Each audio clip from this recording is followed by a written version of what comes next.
Michael McKinnon, driver of the number 13 Warrior Racing Esports Chevrolet, Pleasant Hill, Illinois.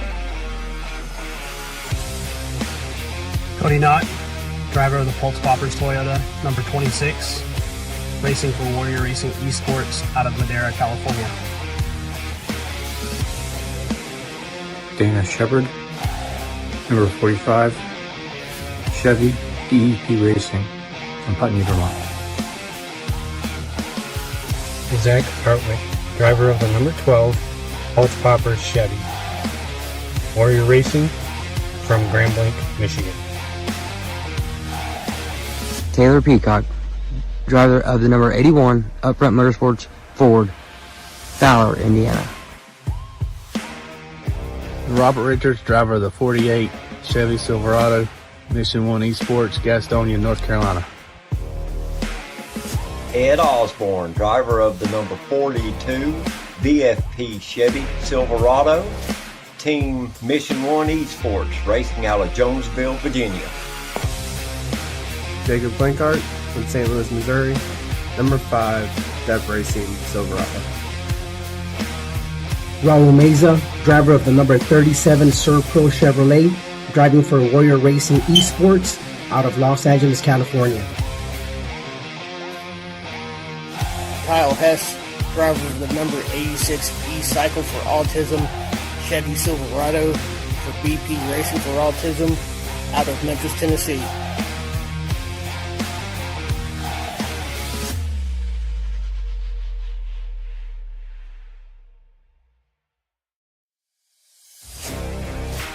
Justin Lumpkin, driver of the number 18 Millie's Restaurant and Catering Toyota Tundra, Corinth, Mississippi. Brandon Boy, driver of the 17 Team Watson Racing Setups Toyota Tundra from Macon, Missouri. Adam Newton, 82 DSR Electric Toyota from Hillsborough, North Carolina. I'm Chris Cinnamon, driver of the number 3 Upfront Motorsports Ford. Here's my crew chief and spotter Turbo. We're from Fort McMurray, Alberta.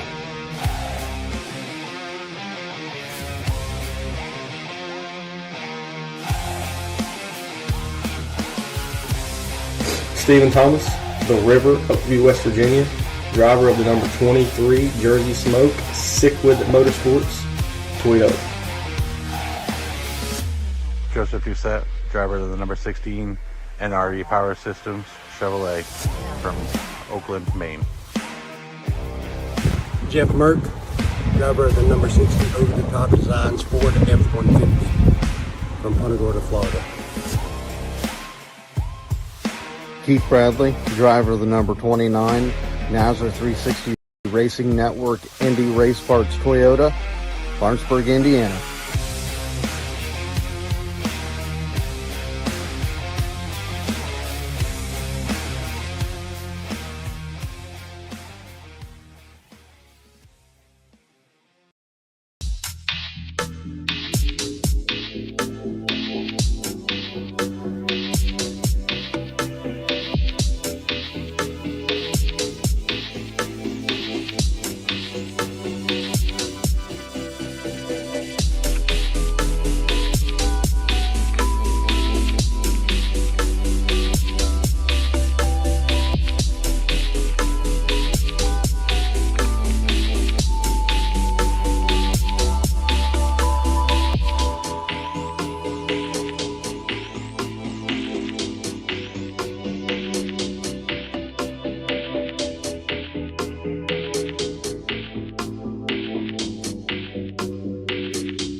Michael McKinnon, driver of the number 13 Warrior Racing Esports Chevrolet, Pleasant Hill, Illinois. Cody Knott, driver of the Pultz Toyota, number 26, racing for Warrior Racing Esports out of Madera, California. Dana Shepard, number 45, Chevy DEP Racing from Putney, Vermont. Zach Hartwick, driver of the number 12 Pultz Chevy. Warrior Racing from Grambling, Michigan. Taylor Peacock, driver of the number 81 Upfront Motorsports Ford, Fowler, Indiana. Robert Richards, driver of the 48 Chevy Silverado, Mission 1 Esports, Gastonia, North Carolina. Ed Osborne, driver of the number 42 VFP Chevy Silverado. The Concerns of Police Survivors Truck Series playoffs kick off here tonight at the Lady in Black. It's myself, William Tiller, and we also are joined by Tyler Dittmer and, of course, Jake Reeves and Dean Hopton up here in the booth in the Nazareth 360 Racing Network. You folks just saw those top 20 participants in tonight's race. We cannot wait to get things going, guys. Let's check out this starting grid. Rolling off in the pole position is going to be Jeff Merck. In second, our regular season champion, Keith Bradley. Third, going to be Nathan Maurer. Fourth, Ashley Dotson. Fifth, Blake Lothian. Sixth, Kyle Hess. Seventh, the Joker, Joey Doucette. Adam Newton, that DSR electric machine, rolling off eighth. Robbie Richards, ninth. And Michael McKinnon, 10th. And you got Phil Pappas, he will be 11th. Stephen Thomas will be 12th. Justin White's going to be 13th. Jose Luis Rivera will be 14th. Zach Hartwick, 15th. Raul Meza will be 16th. Dana Shepard, 17th. Chris Cinnamon, he's going to be 18th with Ed Osborne 19th, and James D. Morris rounds out the top 20. Let's check out the rest of the starting grid here. Cody Knott rolling off in the 21st position. Adam Johnson, 22nd. Taylor Peacock, 23rd. Justin Lumpkin, 24th. Chris Blanchard in that 9, rolling off 25th. Brendan Bullock on the 17, 26th. Jeff Sickles, 27th here tonight. And rounding out our grid, we have Huck Whittington and Eric Zimmerman in the 29th position. As the field is about to roll off of the front stretch here, we'll bring in our on-track reporter, the regular season champion of the SimRacerHub.com Truck Series, my former colleague up here in the booth, Mr. Tyler Dittmer. And Tyler, what are the folks in store for here tonight? Yeah, well, glad to be back in the booth with you, buddy. It's been a while, and very, very excited to see how this race plays out. These drivers are going to have a little bit of a challenge tonight with how these trucks currently handle here at Darlington Raceway. We raced here in the SimRacerHub.com series a couple weeks ago with Joey Doucette and Nate Maurer taking each other out at the finish line and actually me sneaking away the win. And they're going to have a bit of a challenge here. The trucks are going to start out super loose, especially in 1 and 2, and they may stay pretty loose for a while, Will and Jacob. But those trucks are really going to tighten up over the long run, especially in 3 and 4. But we're going to see that breaking point coming sooner and sooner and sooner as the runs progress here tonight, gentlemen. Yeah, the Lady in Black always is a good host for some incredible racing. We'll have 25 laps in this first stage. We'll also have 60 in stage number 2, 150 to end this thing out. Of course, here at Nazareth, no fast repairs. 5 sets of tires in tonight's race, 70% fuel capacity. Guys, what do you think quickly as we go into 3 and 4? What's going to be the biggest factor in tonight's race? Honestly, Will, the biggest factor is going to be about trying to keep it off of the wall, especially over in 3 and 4, turn 1 and 2, very, very wide. You can get into the throttle for a good portion. 3 and 4, you got to woe it down as best as you can, not get in the fence. Well, here we go, folks. The field is rumbling across the front stretch. The Concerns of Police Survivors Truck Series playoffs officially begin as Jeff Merck takes us into 1. Merck down on the bottom, Bradley up top. Young rookie Bradley up top. Power right behind him. Dodson trying to roll towards the top. Trying to hold in line as well.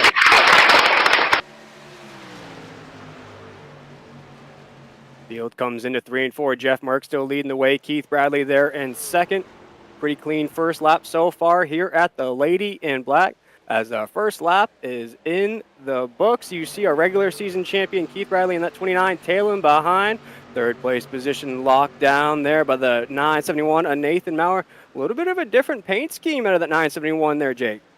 Yeah, I mean, really, really nice to see out of his truck. Got some very good looking paint scheme on it, making it look very, very nice here this evening. DSR Electric, which is going to be the actual starting sponsorship for the Monday night series when it comes into effect here in the next couple of weeks. So really starting to promote that for next season on the Monday night, but he better worry about it a little bit less because Blake Lothian is all over that back bumper trying to see if he can get him loose, try to jump up here in this podium spot very early. And I got to say, Jake, even though with the part-time schedule out of the 43 truck of Blake Lothian, whether it's in the Monday night series or Friday night series, with that part-time schedule, he comes in these races, always races in the top 5 or even takes these checkered flags. And Tyler, how hard is that for a driver to take multiple weeks off, jump inside the truck, and run inside the top 5? It's difficult, but it's not impossible, especially when you pick and choose and you come to tracks that you feel more comfortable in. And also, Blake Lothian has the advantage of running in a real-world truck from time to time. It's not like, he's, going out and running open-wheel cars during the week or going out and doing something completely different. And at the end of the day, driving skills are, for the most part, transferable, as you see these guys kind of tighten up here for third and fourth. Meanwhile, the fastest lap of the race still being run right now by Keith Bradley with a 29.629, but last time by Jeff Merck running a 29.7, while Bradley runs a 29.8, so that battle for the lead not very tight at the moment. Yeah, as we watch these playoff races here, these stage points are going to be a huge factor, especially in these early rounds. In this top 20, if you're in that 15 to 20 range in those point standings, these stage points are going to be a huge factor. But as we go into the corner, we're going to ride on board here with our second place truck, Jake, as the trucks are going high side on the racetrack here at Darlington. Yeah, and they will right there in turns 1 and 2. They'll slip it up just a little bit, try to carry that momentum. Basically what they'll do, they'll go down to the bottom, slide up all the way to the fence just to try to carry as much momentum as they can. As everybody knows, these trucks, you got to carry as much momentum as you possibly can. So they get right up against the wall, back it down just a little bit, and try to cut off on the bottom of turn number 2. But they got to be very careful because turn 2, which back in the day was turn number 4, this track's actually went through a reconfiguration over the years. The back stretch used to be the front stretch back in the day, so you always hear treacherous turn 4. Now it's treacherous turn 2 here at Darlington. Then you see them right over in 3 and 4, basically just wherever you can get the damn truck to stick at that point over in 3 and 4. One of the hardest corners in all of racing. But these guys are making it look easy right now as Blake Lothian is still trying to put the pressure on Nate Maurer. Yeah, Blake Lothian here, aggressive in stage number 1. I just want to check in, though, with the 18 machine. Justin Lumpkin looks like he has early race issues. 18's already 1 lap down in this race. Justin Lumpkin in that 18. We'll ride on board, though, with the 43 truck here. This is a battle for a podium spot as we come off the corner. I love these onboard cameras, guys. You get to hear everything. You get to see everything as we head into corner number 1. Maurer trying to hold on, Lothian trying to put the pressure up front. Merck still has the lead over by about 0.3 of a second over the animal Keith Bradley. Bradley trying to reel him in. Lothian's got Maurer all reeled in, but Maurer gets a little bit of a gap over Lothian as they go into 3. And Tyler, we've talked about it on these broadcasts about the animal Keith Bradley, that 29 machine, regular season champion here in the Concerns of Police Survivors Truck Series. He has a different strategy where he sort of lays low in these races to the late stages of the race. Different sort of moves out of tonight's race than out of 29. He's in second, really putting pressure on that top position.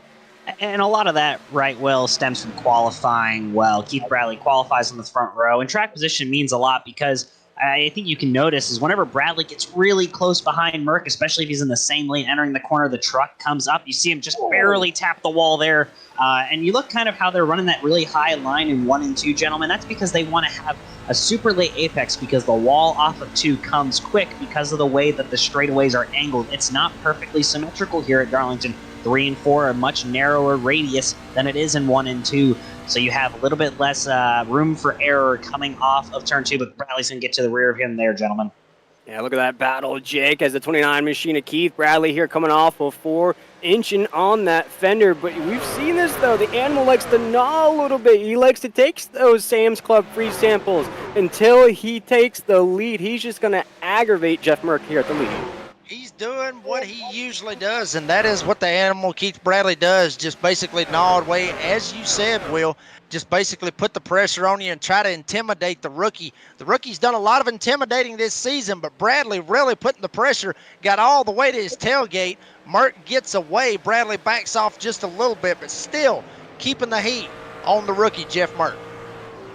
He's absolutely putting the pressure on here on lap 13. This is the Pultz Poppers 200 at the Lady in Black Darlington Raceway. This is the first race of the Concerns of Police Survivors Truck Series playoffs. We look at some guys here in this race that are early making moves. Joey Doucette, the Joker, up 2 spots in this race, up to 5th. Also look at Phil Pappas in that 85. He's now cracked inside the top 10, also up 2 spots here in this race. And very unfortunate for Phil Pappas, he was one of those guys that won a race earlier this season but was not able to meet the minimum race requirements to be a full-time driver to lock himself into the playoffs. So unfortunately for him, he's out of the playoffs, but what that done was it helped a bunch of other drivers, including Brandon Bullock, who won last week at the Atlanta Motor Speedway, and that was a hell of a race for me to be a part of, and I'm sure it was a hell of a race for you guys to watch as well.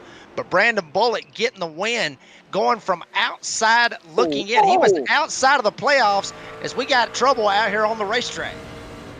We absolutely do, as these trucks are getting entangled with one another here on lap 15, and unfortunately, Tyler, you can sort of speak about that. You were the regular season champion in our Monday night series, and then in the playoffs, got eliminated early, had to race the rest of the season sort of as a non-championship driver. What's the mindset for the 85 of Phil Pappas here tonight?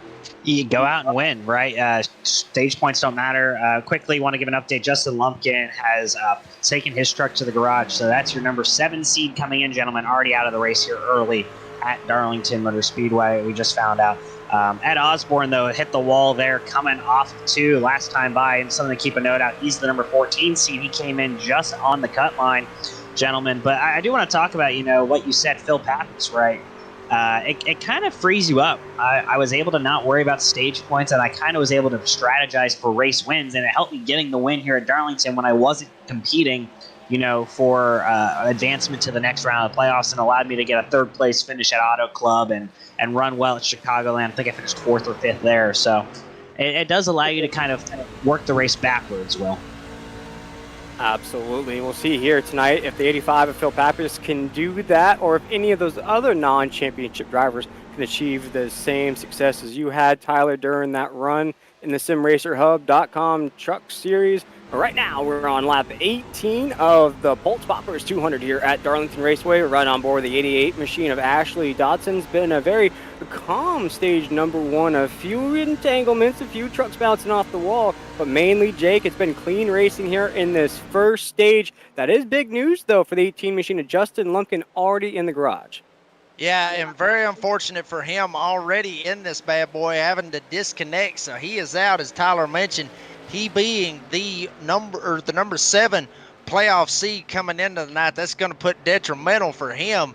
I mean, 20 drivers in this thing, not being able to get as much points as you can for the first race shouldn't be that bad with him being in that 7th seed. He's still got 2 races that he can try to dig himself out of a hole, which we know Justin Lumpkin, as fast as anybody out here, he should have no problem with that. As you see Dodson going all the way to the top side at the pit house, all the way up against the wall trying to get the run. He will get it and move Joey Doucette back to 6th. Ashley Dodson has cracked the top 5.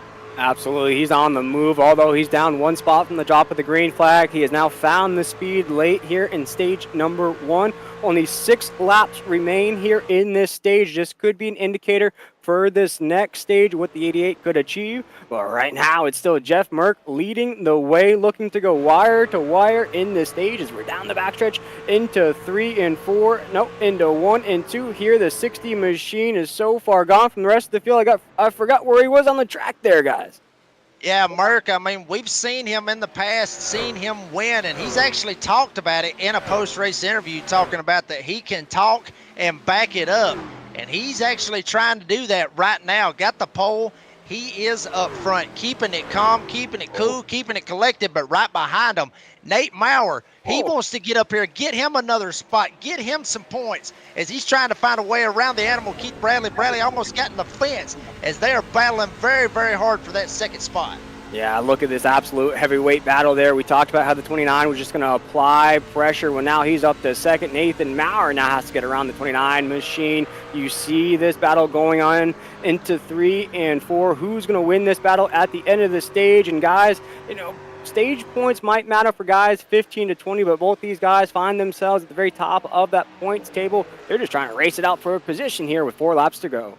Any stage points that you can get is what you want to do. Try to comfortably get yourself. Maurer gets into the fence. He tried to follow Bradley up. Bradley kept it out, and Maurer did not. Got all up in the turn number 1 and 2 fence.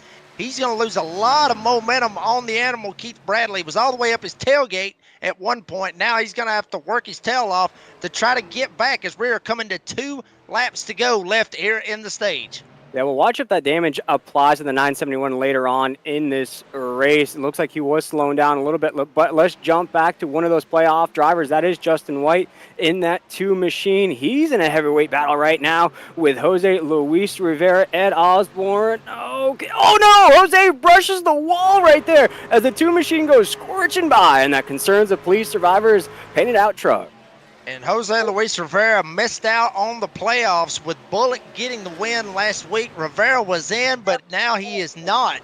So that right there is very unfortunate for him, as you see a lot of guys trying to fight their way, trying to get every little bit they can, knowing that this is the last lap in the stage. Last lap in stage number 1 of the Pultz Poppers 200. Looks as though Jeff Merck will go wire in this stage as the stage battle is heating up here. Is Nathan Maurer still going to try to battle the 29 for that second spot here into 3 and 4. The 971 goes to the low side of the racetrack. Can he carry that big M word, that momentum? No, he can't, as the 29 blocks him out at the line. And that will get it done. Merck will get the stage win. Keith Bradley will get second. Maurer gets third. Lothian fourth. Ashley Dodson gets fifth. Joey Doucette sixth. Kyle Hess gets seventh. Adam Newton will get eighth. Michael McKinnon, he will get ninth. And Stephen Thomas gets the final stage point. Denies Robbie Richard, who was up there in that top 10. That is very unfortunate for him. No stage points for the rest of the field, but Stephen Thomas gets the last one. I tell you what, guys, things got a little hot and heavy there towards the end of stage number 1. You started to see a little bit more battles for position, a few more trucks getting loose, also some trucks bouncing off that top side wall.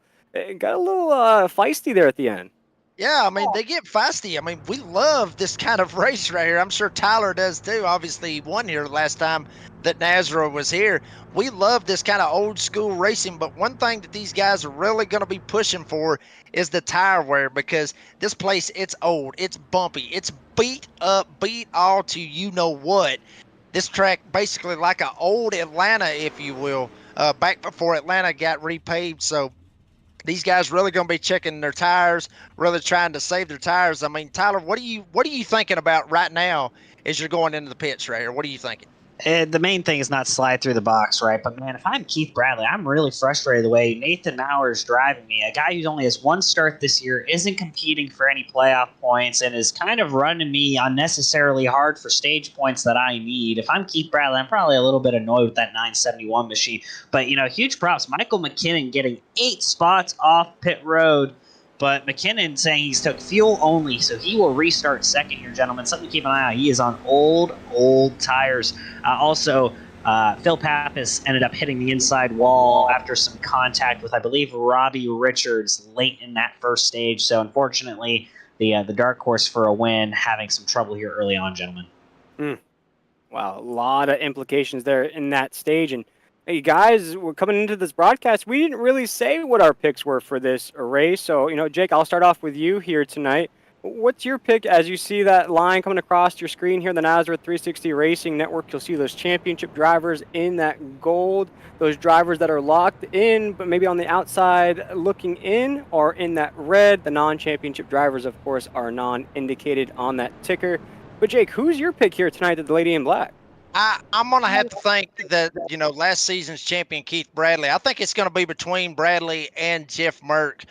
Both of those drivers, they've had fantastic seasons. Merck, as we mentioned, coming in, the brash rookie, the guy that comes in, he doesn't really care what anybody else wants. He just cares about the wins. And then you got the animal Keith Bradley, decorated history, won the championship last season. I'm saying it's down between both of those guys. But if I had to, I'd have to give it to the experienced veteran, the animal Keith Bradley. Okay. I like that pick. Tyler, how about you? Who's your pick for tonight? I have to keep it consistent. I picked him on the show yesterday on the Hot Lap on the NASCAR 360 Racing Network. Check that out if you haven't already. Great show yesterday. Was talking with Jason Morales and Brady LaBeouf from the Monday night, your team lead champion, Highline Racing, as well as your season 2 champion, Brady LaBeouf, who's my co-host on the show. I took Keith the Animal Bradley. This is a track he's done well at in the past. He knows how to win, gentlemen, and I think he can get it done as we got one to go this time. I like that. As the pace lights are off of that pace truck, guys, it's tough for me. I like the 16 of Joey Doucette in this race, but I like a dark horse pick in that 43 truck of Blake Lothian. Comes in every week here in the races he races in. I mentioned it here early in this broadcast. Consistent top 5 podium racer as well. Look for him here later on this race to maybe apply some pressure to those names you guys mentioned.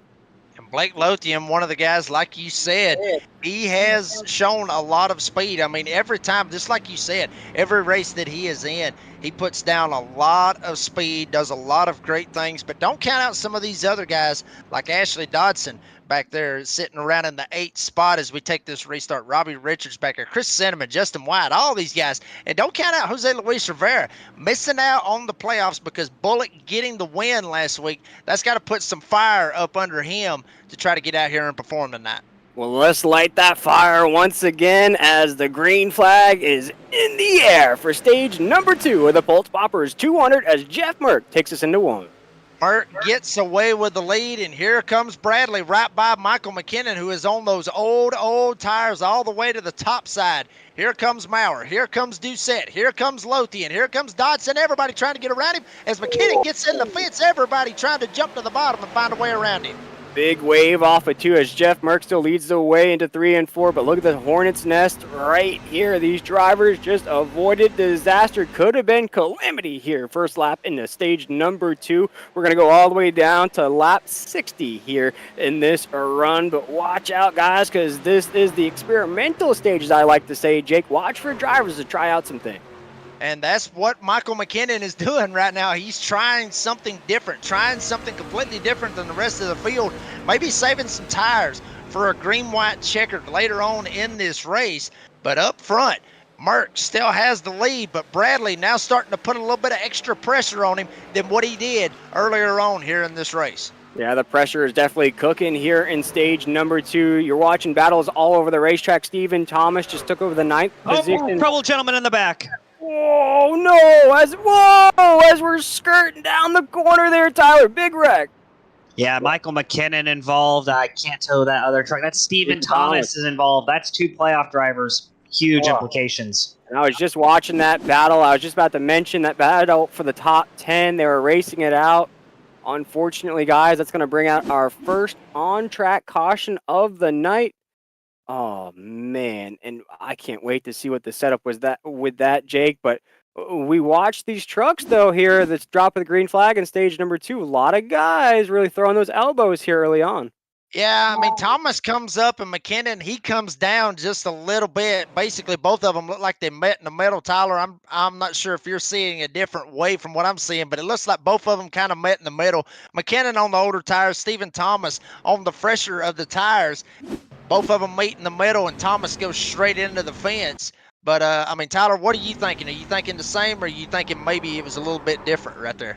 It's hard to tell. Oh, wow, we're on board the truck who just kind of spun out there on its own. I'm not sure who we're riding along with here, producer, but we get a shot of who that truck is, a white truck. So here, Eric Zimmerman, thank you, producer Dean Hopton. My issue with this incident, right, is we know McKinnon's on old tires, right? As a faster truck with fresh tires, my job is if I'm running side by side with a truck with super old tires in the corner, I am getting as far away from them as possible. I'm not running the risk of being close to them. And I'm just hearing from Race Control, the black flag's going to be on Stephen Thomas for coming up based on Race Control's review. If I'm Stephen Thomas, I'm not putting myself in that position, right? I'm going to run the bottom and try and get as far away as possible. If we can get another replay, though, gentlemen, maybe we can see how we feel about this incident. I would like a far chase view, maybe instead of a TV camera view on Michael McKinnon might be a helpful view in determining this incident. There we go. This will be perfect.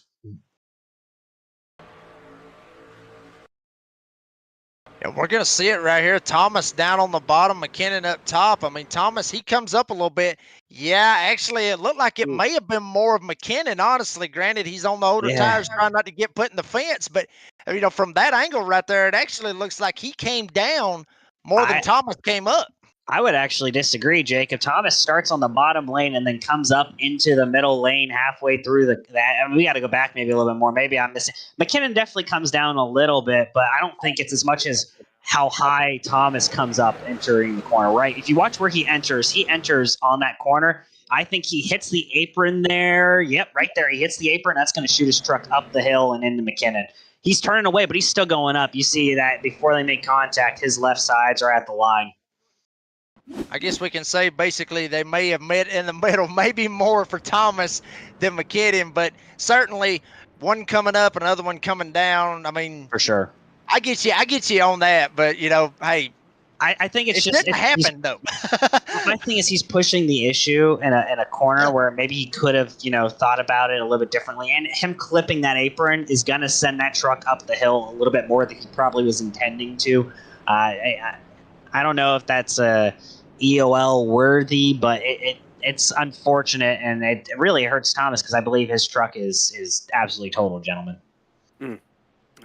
And that, like we mentioned, our first on-track caution of the race here, guys. And I got caught up in that breakdown between you two. Great job, guys, breaking that caution flag down. As, again, we come off with 2 here down the backstretch. Caution lights are still on of that pace truck. And as we have the time, guys, let's see if we can't catch up with Jeff Merck. Nope, let's go ahead and stay up here in the booth as the pace lights are off. We saw that feistiness, the elbows out there, guys, in the early runs of stage number 2. Expecting the same thing here in the drop of the green flag? I think so. Honestly, I mean, I think that's exactly what we're aiming for right here is, you know, these guys, they want to get every little bit that they can, try to advance, you know, into the next round of the playoffs. And you know, how do you do that? You get stage points. Obviously, you get the win, but, you know, we've seen a lot of hard racing. We've seen a lot of daring moves and a lot of guys getting put in the fence. Tyler, I'll be honest with you. I think at this point, it might want to be maybe a wait and see strategy to maybe just take care of your truck and try to make it to them. What do you think? Yeah, I mean, that's kind of the thing. You have to be a little bit patient. Jeff Merck is left. We lost Jeff Merck, I think, ladies. Oh, nope, he's back. Okay, we were really worried there. We all thought we lost Jeff Merck for a second, gentlemen. But, yeah, it's going to be difficult for these drivers. And you kind of want to be patient at this track, right? I don't know how much more patient we'll be. We got, you know, 20-some-odd laps or 15-some-odd laps to the end of the stage, gentlemen. We'll see how it plays out, but I'll keep eyes peeled on Thomas and McKinnon because those are 2 playoff drivers. Let's rock and roll again. Rock them up and start them up. Let's go again as Jeff Merck takes us into 1 and 2 as that race leader. He's been in the penthouse position all race long. The animal, though, in the 29 machine, he looks hungry. There's Joey Doucette. He's snuck up to 3rd place as we're off at 2. Merck gets a good start, but Bradley's going to try to reel him in. Right behind him, Doucette, Maurer, side by side. Then you got Lothian and Ashley Doucette side by side, basically 2 by 2. And right behind them, here comes Adam Newton and Kyle Hess. They're going to try to go 2 by 2 as they're all chasing the animal, Keith Bradley, and our leader, Jeff Merck. Yeah, Jeff Merck, Keith Bradley actually have their own battle going on here at the top. We have side-by-side battles for inside of the top 5 happening behind them, guys. Battles all over the racetrack as the 971 to 16 make contact off of 2 down the back stretch as Tyler mentioned Nathan Maurer here just taking a one-for-all here at Darlington, trying to see what he can do here in this Friday night series, racing inside of the top 5 as we come off the corner. It looks like he's going to slip back just a little bit. Ashley Dodson's going to go around him. Looks like Blake Lothian may get the run. Yeah, Maurer's going to lift a little bit and let Lothian get around. So take Blake Lothian up to the top 5, put Maurer back into 6. But I'm telling you, Maurer better watch his tailpipes because here comes Adam Newton, Kyle Hess. They're still right behind him. Maybe losing some more spots right here from Maurer.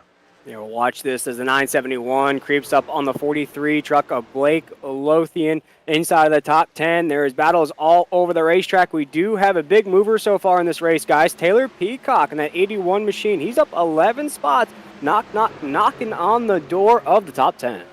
Taylor Peacock been one of those drivers that you would usually see up front at the plate races, Talladega, Daytona, and even Atlanta. But Taylor Peacock doing a nice drive, going from 23rd to 12th, as Will mentioned, and he looks like he may be knocking on the door of even Justin White being in 11th.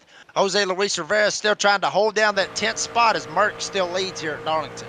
As we ride on board here, I believe this is the 88 machine of Ashley Dodson up here with the 16.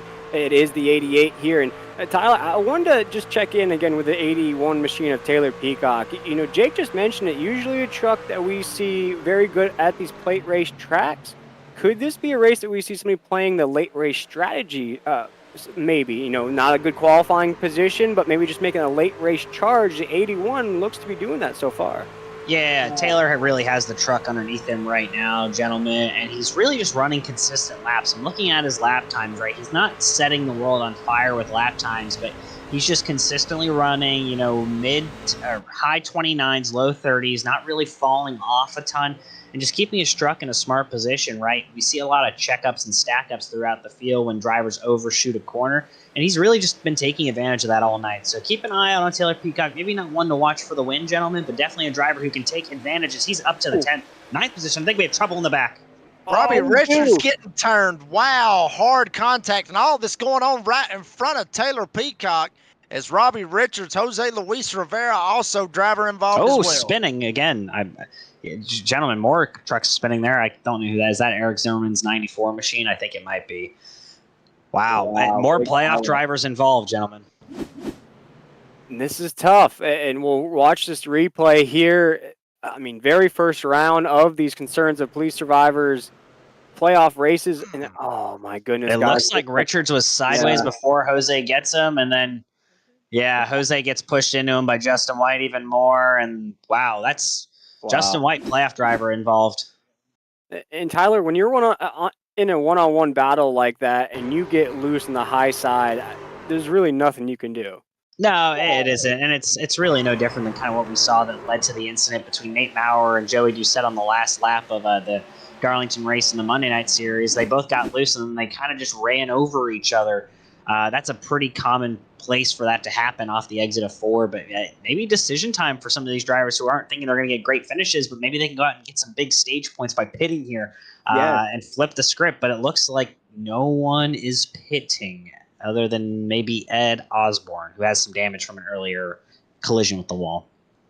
Wait and see here, guys, but this looks like a perfect opportunity to catch up with our stage number 1 winner. That is the 60 machine of Jeff Merck, and I believe, Jake, you're catching up with him right now. Yep, Jeff Merck getting the stage 1 win. Jeff, what's it like out there, buddy? Because it looks like you've basically got this race in the bag as far as we can see right here. Oh man, you better find some wood to knock on. What the hell? This is Darlington, man. This can go tits up at any second. No, the trick to it is to love the track that everybody else hates. And this is my home track. I was born and raised in South Carolina, and I absolutely love this place. I attended my first actual real race here. Me and the old lady in black, we have a love affair, and she normally treats me pretty good. What's it going to take to get the win here tonight and go ahead and lock yourself into the next round?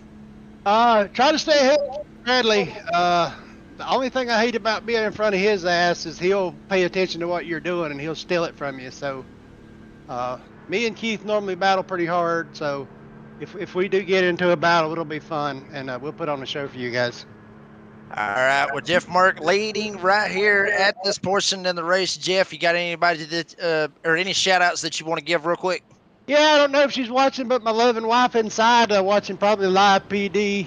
So we'll I love her, and thanks for letting her do my hobby and all that stuff. And Keith Bradley said, "Just stop revving my engine at him." So I'm revving my engine at him right now.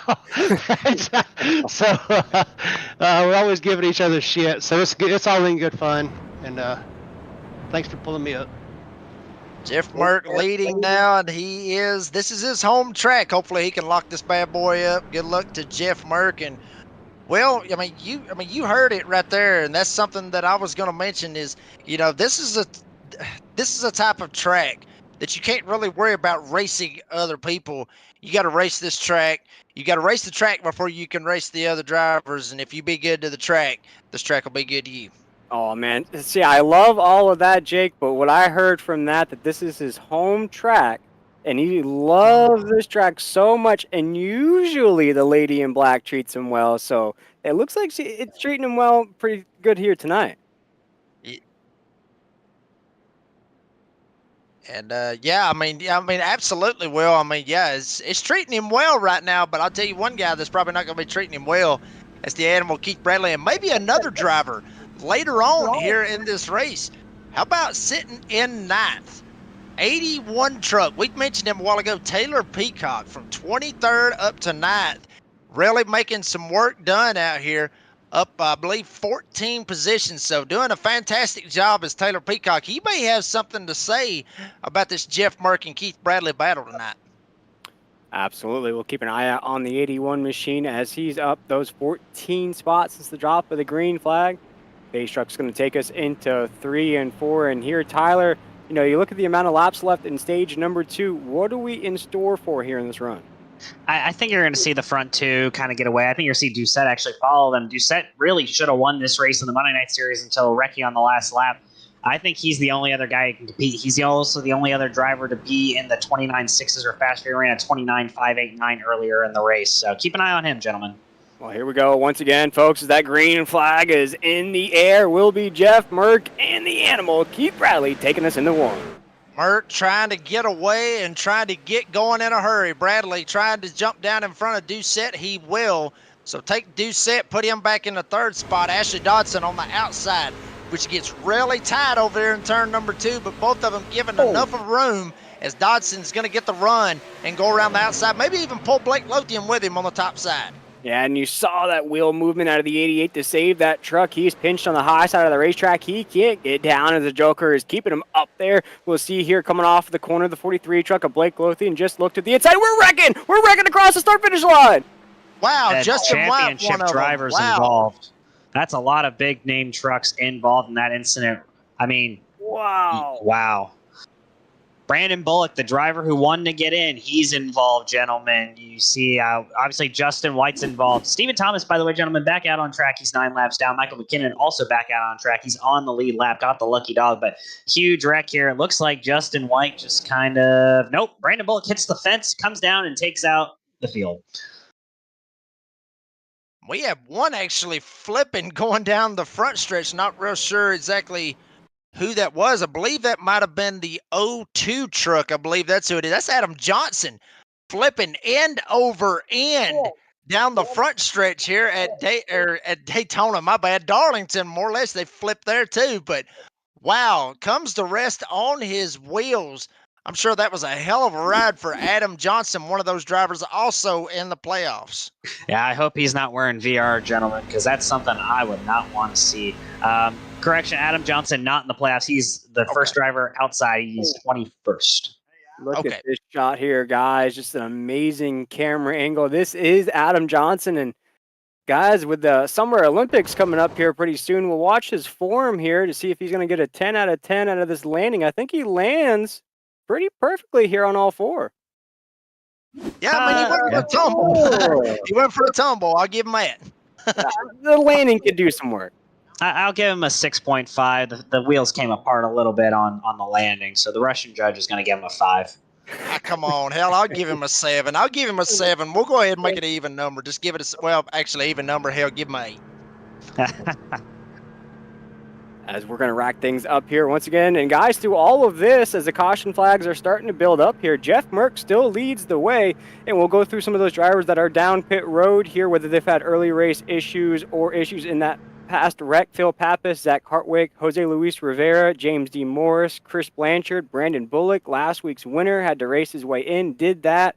Here tonight's going to have some issues. Adam Johnson, you saw him there, and Huck Whittington down pit road as well in that 00.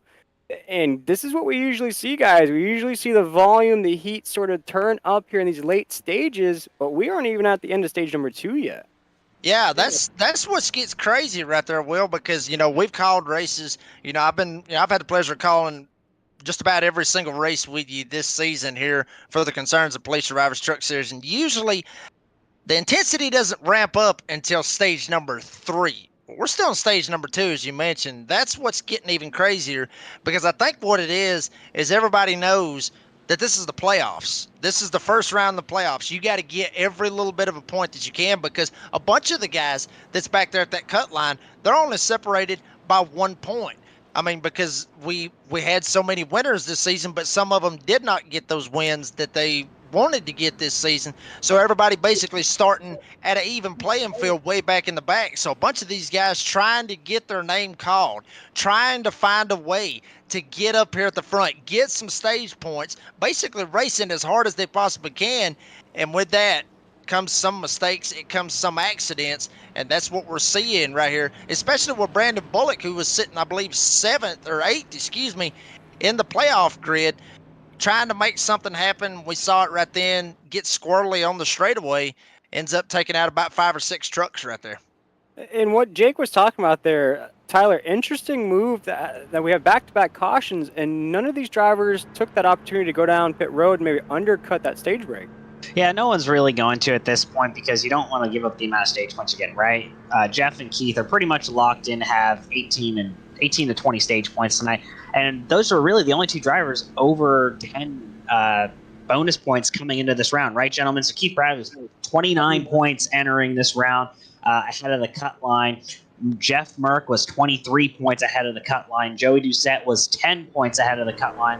But after that, I mean, 3rd through 20th are only separated by 10 points, because the cut line is that 0-point reset, because we've only had 5 or 6 different winners that are actually in the playoffs, because Keith and Jeff have won so many races this year. So these stage points mean even more earlier in these races to build you some separation. And really all I can say after so far tonight, gentlemen, is I can guarantee that Jeff and Keith, barring absolute catastrophe, will be locked into the round of 14 probably midway through the race next week at Watkins Glen, because they're just getting all the points early on. I don't see them, having major issues, knock on wood, at this point. But those drivers out around that cut line, man, a lot of drivers involved in wrecks, gentlemen. I mean, look, Zach Hartwig, Stephen Thomas, Michael McKinnon, just to name a few, all involved in issues so far.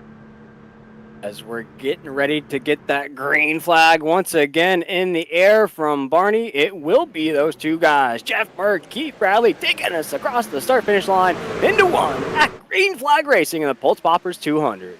Mark gets another good restart. Bradley, not as good a restart as he wanted, but now here he comes trying to get the run back. Doucette by himself also sitting in 3rd. Dodson just now getting around Nate Maurer. So Dodson will go to 4th. Take Nate Maurer. He will go to 5th as Lothian trying to battle back and try to get inside this top 5.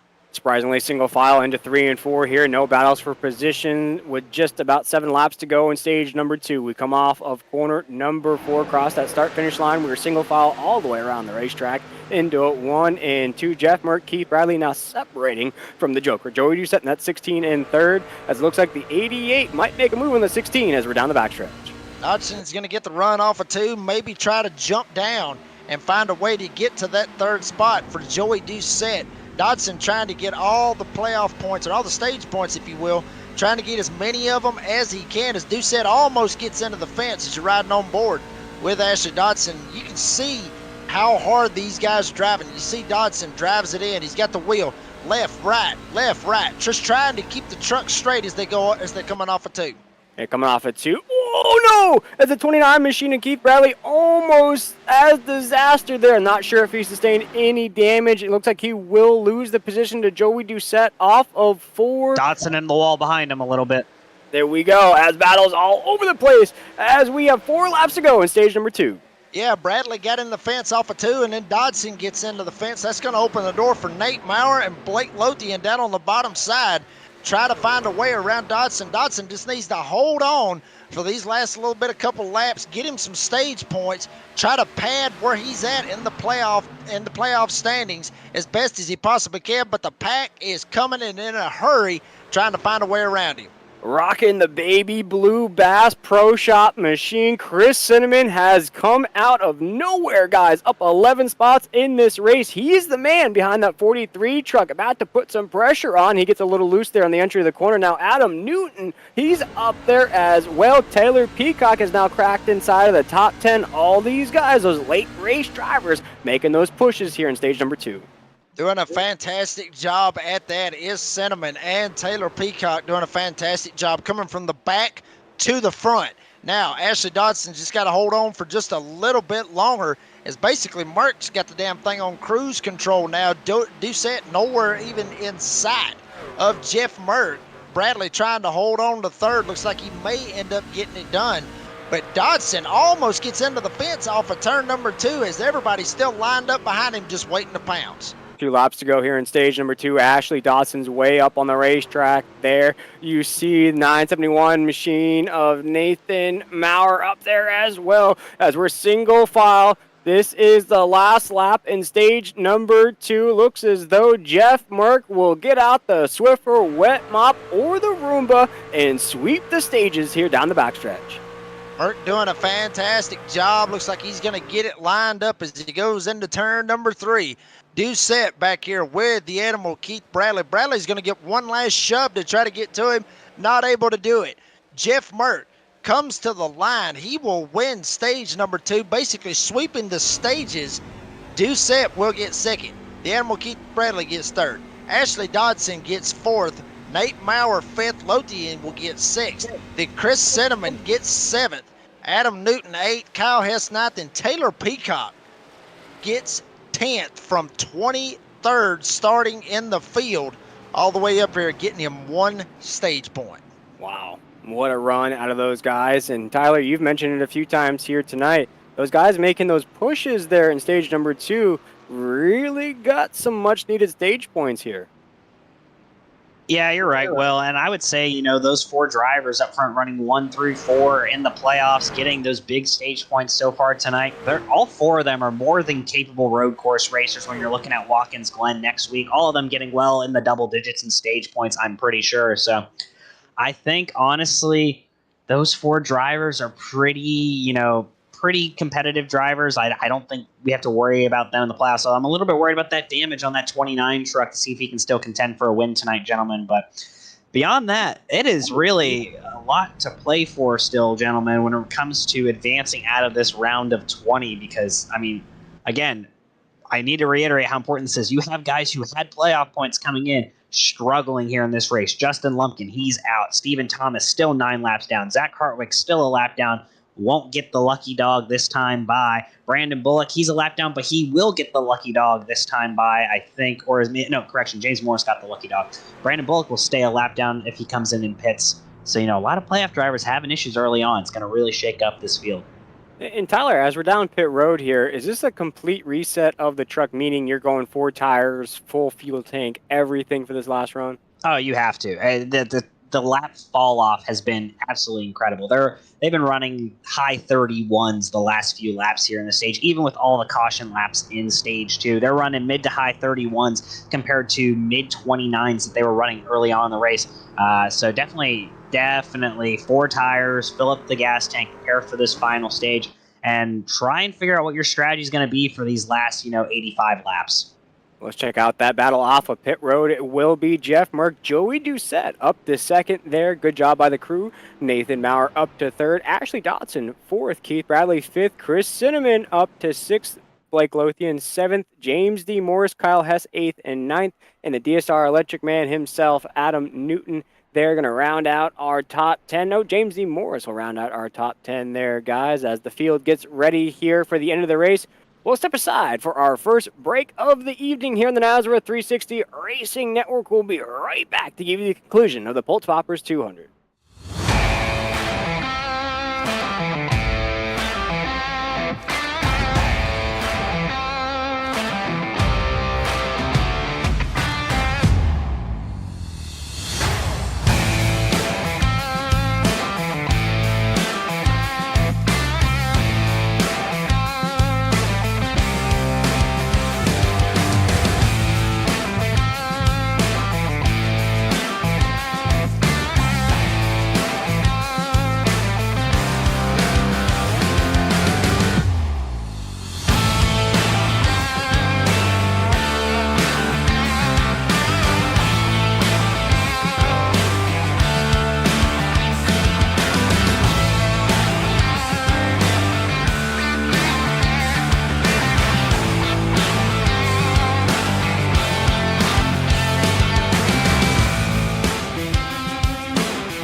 Welcome back to Darlington Raceway here on the Nazareth 360 Racing Network. We just saw those first stages where Jeff Merck got out the brooms and swept them up here. He's going to have some battles here towards the end of the race. As it's myself, William Tiller, I'm joined by Jake Reeves. Tyler Dittmer is joining us up here in the booth as that driver analyst. Of course, Dean Hopton giving us all the sights and sounds of the Pultz Poppers 200. And guys, we're going to rock and roll here on this restart. It was feisty towards the end of stage number 2. Expect the same here? I do. Honestly, I think it's just gonna. That's what we see every single week here. Whereas usually the intensity picks up in the stage number 3. Picked up a little bit in stage number 2. Done some, we saw some stuff that we usually do not see in stage 2. I think it's fixing to be a hell of a finish right here in stage number 3. Well, let's get it rocking and rolling once again from the lady in black. The green flag is in the air as Jeff Merck takes us into 1. Merck trying to keep it up. Now he jumps up in front of Joey Doucette now. Doucette now riding in that second spot. Maurer in a side-by-side battle with Ashley Dodson. Dodson all the way on the top. Maurer gives him plenty of room. And right behind him, we mentioned it, Chris Sentiment in that baby blue Bass Pro Shops truck sliding up through the field, trying to slide even farther and challenge Nate Maurer for 4th. Whoa, as we come off of 4, the 971 and 8th, and Maurer's going to squeeze the 3. Chris Cinnamon on the high side of the racetrack. And Tyler, as we head into 1 and 2, the 971 on the low side of the racetrack is going to lose another position, it looks like, to the 29 of Keith Bradley. How tough are these restarts here at Darlington? You're on those cold tires. You have to get up to speed. We've seen it now a couple times. These drivers really, you see that wave sort of coming off of 2. Yeah, and look at this battle up here for the lead. It's tight and it's difficult. And finally, someone challenging Jeff Merck. Can Joey Doucette be the first driver to lead a lap not named Jeff Merck tonight? Really, at Darlington, it gets so hard to pass unless it's super, super long in a run other than these restarts. So you kind of have to get everything you can early. Oh, that was close there, gentlemen. That was so close as the Joker, Joey Doucette's trying to get around this 60, but you saw it there, Jake. He was just tapping on that fender, tap, tap, tap, tap, tap, and trying to get by the 60. He's going to try it once again here into 3 and 4. He's trying, but he better make a move. He better make a move pretty quick because Ashley Dodson has jumped into the party, trying to make it a 3-horse race as these 3 have actually separated themselves from the 4th place driver, which is now Chris Sentiment. But Doucette really trying to put the pressure on Jeff Merck, trying to get that number 16 up to the front. And look at this. Whoa, as the 43 truck. No, what is going on there? Tyler's the 43. Looks as though he hit the brakes on the exit of 2. Yeah, he probably got into the wall there, and I checked up everything outside. Now we're going to have even more trouble, gentlemen. I mean, it really has stacked up. Blake is kind of just overdrove the corner on 1 and 2, gentlemen, and that's kind of a trend we've noticed with drivers tonight is overdriving 1 and 2, and it's such a hard corner to get right because it's very close to flat out, right? You have to blip the throttle and then make sure your truck's angle while still maintaining the throttle down in order to have a run down this back straightaway, and it's very, very challenging for these drivers. I do want to point out, Joey Doucette finally challenging Jeff Merck. One of the more dominant drivers here in the past at Darlington can get it done. But huge shout out to Chris Simmons, like you mentioned, Will and Jacob, coming out of nowhere. He's given him and I have had some conversations the past few weeks where there was the whole, I'm the biggest Chris Cinnamon fan in the world earlier this year. He's disappointed. Him and I have talked some smack, but he's finally showing up in a race, and it's good to see. Yeah, absolutely. And that baby blue Bass Pro Shop machine, but we're riding on board with the Joker himself. You see him just trying to get around the 60, Jeff Merck, and it was absolute heartbreak for the 16 last week in the Monday Night Series, guys. He had a disconnect that took him out of that championship race. It was a sight to see, though, as the 16 took us across the start-finish line for that final lap of the race, as Brady LaBeouf captures the championship there in the SimRacerHub.com Truck Series. But to see the Joker take the field across the line for that final lap was just a magical moment. Yeah, I mean, it was a fantastic moment for Joey Doucette and everything that, Joey has went through.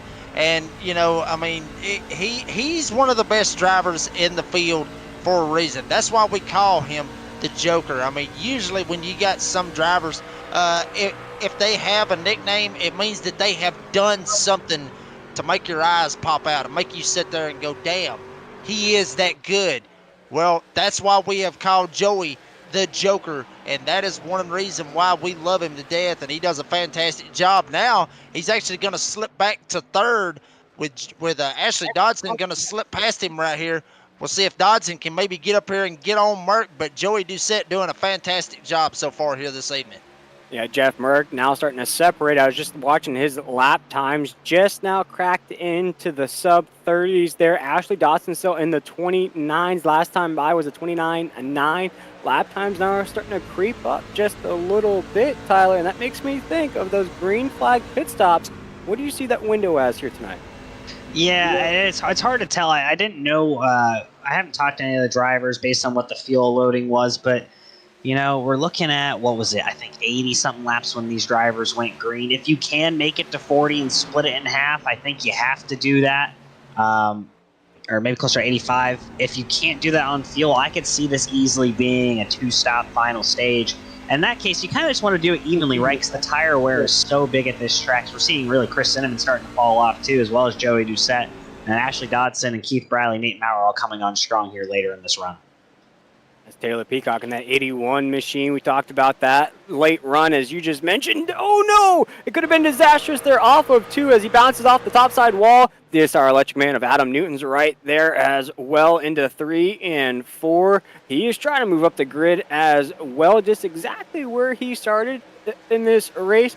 43 truck of Blake Lothian now starting to slide after the damage sustained off the contacts off the wall here, Jake. But the 81's doing a great job playing some defense. Doing a very fantastic job. Started 23rd up to 7th. Taylor Peacock will not be denied. Wanting to try to get every little bit of point that he possibly can. He's still got to run down Chris Cinnamon to try to get up there for that 6th spot, but doing a fantastic job playing some defense as he gets into the fence. As I say that, Adam Newton going to try to drop down to the bottom, maybe try to even pull Blake Lothian, Kyle Hess, and Raul Meza right by Taylor Peacock, but Peacock still got some speed up there on that top side. Yeah, Peacock's locked on the top side. Now he's able to move down the racetrack as Adam Newton's going to give him some space. The 82 gets loose off of 2. He saves it, though, as the 43 truck's going to assist him by giving him a little bump up that rear end. As a 37 machine of Raul Meza, he's in this race now, guys. One of those late race drivers as well. He's up 6 spots as the drop of the green flag up inside the top 10. Meza doing a fantastic job and doing what he needs to do, and doing a fantastic job at that. Kyle Hess back here right behind Raul Meza. And check out Robbie Richards, one of those drivers. We saw him get loose earlier on here in the race, got tagged in the left rear, got spun around. Here he is trying to bounce back, maybe try to jump up here and get a top 10, which would be awesome for Robbie Richards, trying to advance on into the next round, trying to hold it steady, find a way around Kyle Hess for 11th. And Tyler, I wanted to ask you here, we heard it last week in the real-life Xfinity race where a little bit of damage can keep the truck from turning, and at least that's what Sheldon Creed's camp is now saying. But in this race, the damage to these trucks on the top side of the racetrack, what does that do as far as the steering? Does that do anything as far as keeping the truck on the top side, or what does that do there? What it's really going to do is affect the aero, especially if you hit that right front of that truck into the outside wall. It's really going to affect that downforce, that front end downforce. It's going to prevent you from being able to turn in as well as you want, as well as turning off the corner, right? It's going to kind of get you tight now. And you're going to see these trucks already battling a tight condition as these tires continue to wear, but it's just going to get progressively worse throughout the race with this situation. As we're seeing, you know, the front 5 kind of getting split up a little bit, but Ashley Dodson slowly closing the gap, ran just about a 1/10.5 faster than Jeff Merck the last time by, but Merck's just dealing with a little bit of traffic now. Now he's going through the traffic jams here in the great state of South Carolina, and you just touched on it there, Tyler. There is a separation from our top 5 on the racetrack to the 6th position of Chris Cinnamon. A little strange to see here at Darlington, that big separation now almost up to 2 seconds, actually 3 seconds on the 3 machine of Chris Cinnamon here on lap 82 of the Pultz Poppers 200 as the field now single file around the racetrack. Merck still trying to lead him. Ashley Dodson trying to give chase to Merck. Doucette still holding on to 3rd. Nate Maurer still 4th. And the Animal Keith Bradley maybe feeling a little bit of effects after he got into the fence earlier on here in this race, as he is back in the 5th spot. But, well, as you mentioned, top 5 trucks really starting to put down some pace, trying to find a way to get away from Chris Cinnamon, who's back in 6th. Yeah, and I expect that yellow flag to come out here in this race once again. But with the field as fanned out as it is, it would be interesting to see what causes that. As it looks like these drivers are now locked into these lap times. You're starting to see slowly but surely the 31 starting to pop up on that grid. It might be looking towards those green flag pit stops right around the corner, maybe around the century mark for some of these guys. I think so, honestly. I mean, what are you thinking here, Tyler? Are you thinking maybe around that mark, probably about 100? Yeah, if they can make it to 110, I think you're going to see drivers try and get to 110, but it's really just going to be dependent on how long they can stretch this fuel tank, right? These drivers are going to have their hands full, and also really, once that first driver pits, I think you're going to have to see everyone else come in because you don't want to lose that much time by staying out. But wow, Ashley Dodson, we have a battle for the lead here, gentlemen. Ashley Dodson, wow, go ahead, Will. No, go ahead, Jake. This is an absolute heavyweight battle here. Oh, my goodness. Dodson tried to get in. He found a way to finally get to Jeff Merck's door. The first driver to get there this evening. Really, that had to open the eyes of Jeff Merck big time as Ashley Dodson put some pressure. Almost gets into the fence in 1 and 2. But wow, Ashley Dodson doing the one thing that nobody's been able to do this evening, and that's get beside of Jeff Merck. Coming again. He's coming again. You see that run out of the 88. He's got to drop it in. As we come off of 4 here, the 60's leading the way. The 88, though, has found some speed underneath those Goodyear Eagles. And, guys, with that battle for the lead, there's now a battle for 3rd as Nate Maurer will take that spot from Joey Doucette in the 16. It looks like the 88 and the 971 may be finding some unknown speed as the 971 just ran a 30-second lap last time by. Of course, Jeff Merck, our leader, ran a 30-second lap as well. But Ashley Dodson right there with a 31.0. So these drivers absolutely flying around the racetrack. All up in his tailgate is Ashley Dodson trying to get back to his door. Dodson got in the fence a couple of laps ago. May have even shocked himself as close as he got to Jeff Merck, but now trying to breathe down the tailgate of Jeff Merck, starts to put some pressure on. Maybe even get Merck to slip up just a little bit, get in the fence, and then Ashley Dodson can pounce on him. Oh, man, look at those runs, though. Look at the run coming off of 2 into 3 and 4. He's just got an absolute, just honed in. He is locked in on that back bumper of the 60. And Tyler, could this be a case, though? The 88 just maybe gives it too much too early, doesn't have anything for the rest of the race. It may be, but it may not, right? So the 88, really what he's trying to do, and I think what he wants to try and do, is maybe back up that entry into 1 and 3 a little bit so he can just get the hammer down and just commit to the throttle coming off of 2 and 4, right? And try and chase Merck down the straightaway. But the problem is they're running the same line in 3 and 4, and that's not going to help Dodson. The truck's not going to handle the way he wants to. But that's really the fastest lane around, is about a lane off the top in 3 and 4, and they're both going to probably rip the fence in 1 and 2. As we come into the corner here, the 60 machine of Jeff Merck still leading the way. Let's check out that top 10, though, guys. Jeff Merck leading Ashley Dodson. You see him right there in that 88 in that 2nd spot. Nathan Maurer in 3rd, that 971. As mentioned, this is the very first race for the 971 machine. Joey Doucette currently in that 4th spot. The animal of Keith Bradley in 5th. Chris Cinnamon, one of those big movers, in that 6th spot. Adam Newton currently 7th. Kyle Hess 8th. Taylor Peacock 9th. And Blake Lothian is our top 10 guys. We mentioned, though, from that 10th position of Blake Lothian, it's about a 9-second gap to our leader, Jeff Merck.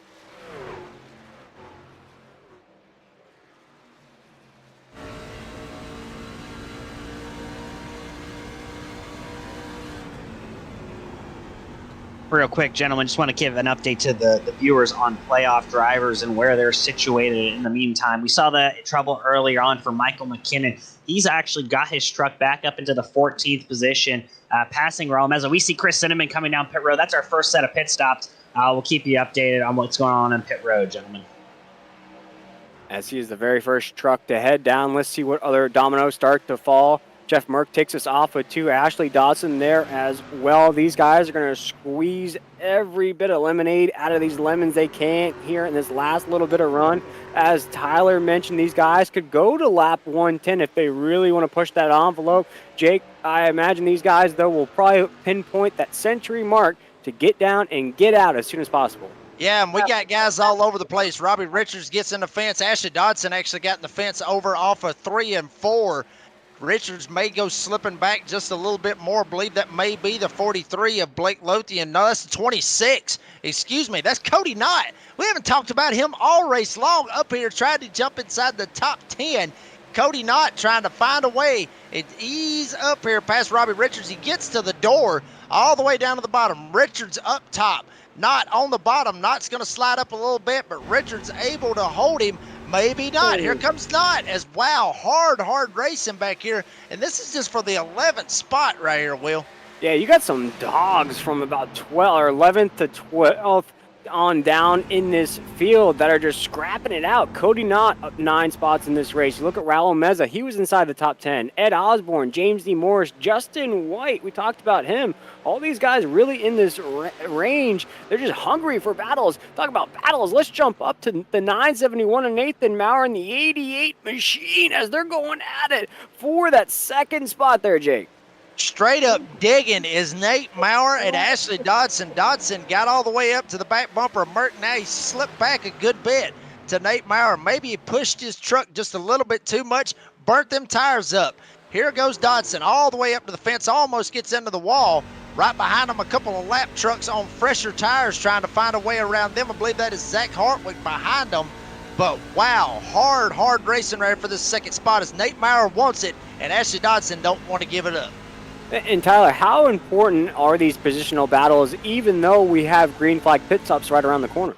They are, because you want to get that track position wherever you can get it, right? Get it on before you even get to pit road and then establish it more. Taylor Peacock, by the way, next driver on the lead lap to come down pit road. He comes 4 laps after Chris Cinnamon did. Chris Cinnamon right now running low 30.4s. Your leader, Jeff Merck, running 31 flat. So about a half a second faster right now, Chris Cinnamon. But he's kind of just nursing the tires. I don't see him putting down any super fast laps. Just running consistent low 30-second lap times, trying to maybe save some tires. But he is moving that truck really well right now. Maybe a strategy play. But like we said, I was shocked how early he came in. That's making me think that this is going to be a 2-stop third stage, gentlemen. Here goes Dodson. Dodson's going in. Dodson from third spot. Nate Maurer went around him. Dodson going in at this point right here. And really, with this right here, Will and Tyler, this has got to be really eye-opening for some of these guys. Seeing one guy up in the top 10, top 5, even top 3, if you will, going in. This has got to really start to drag some of these guys down pit road right here. If I could speak on that from watching this season, the 88, and I think Tyler could speak on this as well, has really moved with a mind of its own this season with all of his strategies, everything on the racetrack. And again, here tonight, seeing the same thing. He's a lone soldier down pit road. Yeah, he really is a lone soldier on pit road, but, he joins Chris Cinnamon and Taylor Peacock, who have also pitted. He runs a pretty good pit stop, actually, faster than Chris Cinnamon's or Taylor Peacock's most recent pit stops. But really what this is telling me, gentlemen, is I don't think any of these trucks can make 110, and they're going to really have to stretch the gas in order to make it on just one stop. But it looks like we had another driver here coming down. That's Nate Maurer. He'll make your next big-name driver to come down pit road. Big thing here, though, gentlemen, the way pit road's configured here, do not speed. It is so easy to speed on this pit road given its configuration. And not only that, Tyler, this pit road is actually one of the harder pit roads to get on. It's actually harder to get on this pit road than it is trying to get on at Dover, in my opinion, honestly, because that wall, it's so narrow when you're trying to get in right there at the entry. You can easily, as you mentioned, speed, or you can easily lock the brakes up, drive it straight into the barrels, and then guess what? Your night is over with. You can really screw your night up getting on pit road here. Very tough pit road to get on. Watch here as Kyle Hess now heads down pit road. There he was racing inside the top 10 in the 86 machine. He heads down by himself as well there, Tyler. So interesting moves out of these guys. Yeah, this is the time now where you're going to see a lot of drivers pitting. I think unless you're Jeff Merck, who had a pretty comfortable lead, especially as Dodson started to fall back and Maurer started to reel him in. Merck had pulled a couple of seconds on those other 2 drivers. So Merck's trying, I think, to stretch his fuel and make it on one stop. He's still running, low 31-second lap times. He's lifting. He's doing what he can to just make it one stop here on the third stage. But these other drivers are pretty much saying, maybe we can't make it on one stop. We'll pit now and just have faster tires. As we await to see who will be the first taker inside of the top 10 down pit road, we saw Kyle Hess head down. Nobody else has headed down inside of that top 10 as Jeff Merck still leading the way. Joey Doucette in that second spot. And, Jake, he just alluded to it. Tyler did. He's built up a lead now on Joey Doucette of almost 4.5 seconds. Yeah, and he's doing that. I mean, he knows what he's doing. Apparently, he knows something a little bit different here. Here goes Jeff Merck going down pit road. Joey Doucette gonna follow him. What does the animal Keith Bradley do? All three of them, 1, 2, and 3 in the running order. All three going down pit road. Adam Newton going right behind him. Blake Lothian, he's gonna stay on the racetrack. Blake Lothian will take over the lead after the top 4 drivers go in. Leaders down pit road. Tyler, what are we doing? Yeah, it's 4 tires and fuels for every single driver here. I think what they really saw was the fact that Ashley Dodson and Nate Maurer were running 29 second lap times. Both of those drivers have gotten around Chris Cinnamon, who he was ahead of both of them, but now Ashley Dodson has about a 3-second lead over Nate Maurer thanks to pitting before Maurer did, took advantage of that. And so they're going to be reeling in these guys, but there's going to be a pretty significant tire disparity late in the run here, right? Ashley Dodson pitted on lap 97. These guys are pitting here on lap 103, 104. We'll have to see how everything plays out here. I would expect to see Dodson and Maurer and Cinnamon to be ahead of Merck, and yes, they are. Right now, they are ahead of Merck on the track. As we watch right now, Ed Osborne's the currently scored leader on the racetrack, but we see Blake Lothian now down, Cody Knott down, Raul Meza down as well. But as Tyler just mentioned, that will make Ashley Dodson our race leader, but there are going to be some laps in between those tires. That tire discrepancy, let's watch as though Ashley Dodson will have this lead, Jake, but will he be able to maintain basically racing on ice when it comes to the end of this race? I don't know, honestly, Will. I mean, it's going to be really tough to see it. I mean, we've seen Ashley Dodson, as you mentioned, driving on ice. We've already seen him nick the wall a couple of times. Seen him hit turn 3, turn 4. We've seen him hit turn 1, turn 2. The only damn thing he ain't hit is the pace car at this point. But that is Darlington for you. That is what happens when you get the Darlington stripe, get on the wall. If you're able to get through here, win the race, and not hit anything, it's a perfect night. But you'll take the win any way you can, and Ashley Dodson trying to do something different right here, as he has got a pretty good lead right here over Nate Maurer, a little over 2 seconds right now, as Maurer may be trying to run him down right here. Yeah, it's going to be very interesting. As Tyler alluded to, it's going to be a mixed bag of pit stops here. Ashley Dodson in that top spot down lap 97. Look at the third place position of Chris Cinnamon down lap 91. You go to fourth, Jeff Merck down lap 103. Kyle Hess down lap 100. You jump down to Taylor Peacock down lap 95. So just a crazy amount of different strategies across the board. Absolutely different strategies, and whatever these guys think that they may need to do to try to put themselves in position to win this race, lock themselves into the playoffs. That way they don't have to worry about Watkins Glen next week. That way they don't have to worry about Homestead in 2 weeks. Try to lock themselves into the playoffs, not have to worry about those 2 races, but they can still get the stage points as much as they need. As you see hard racing right here with I believe that is Justin White trying to find a way to get around. I believe that's the 84 James D. Morris, and all of this going on right in front of the leader, Ashley Dodson. Wow, these are drivers that are 16th and 17th on the racetrack trying to stay on the lead lap. I don't think they realize that our leader is right there as well, as the 88 gets loose off of the corner. Watch out now as we head into one. Ashley Dodson trying to find a way around them, and guess what? Here comes Nate Maurer. Maurer trying to get around them.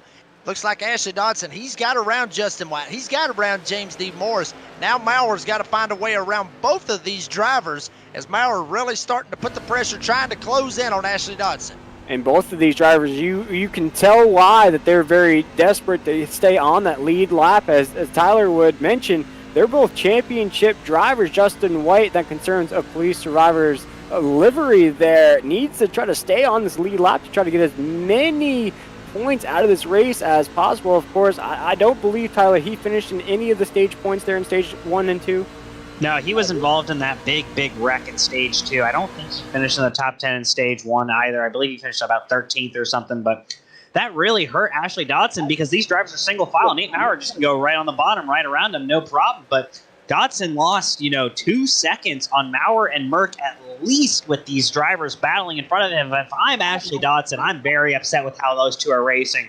Especially James Morris, right? A non-playoff guy should just kind of let Justin White go at this point. You're both just trying to stay, racing side by side is going to get you laps faster, right, gentlemen? So I don't understand the thought process behind both drivers there.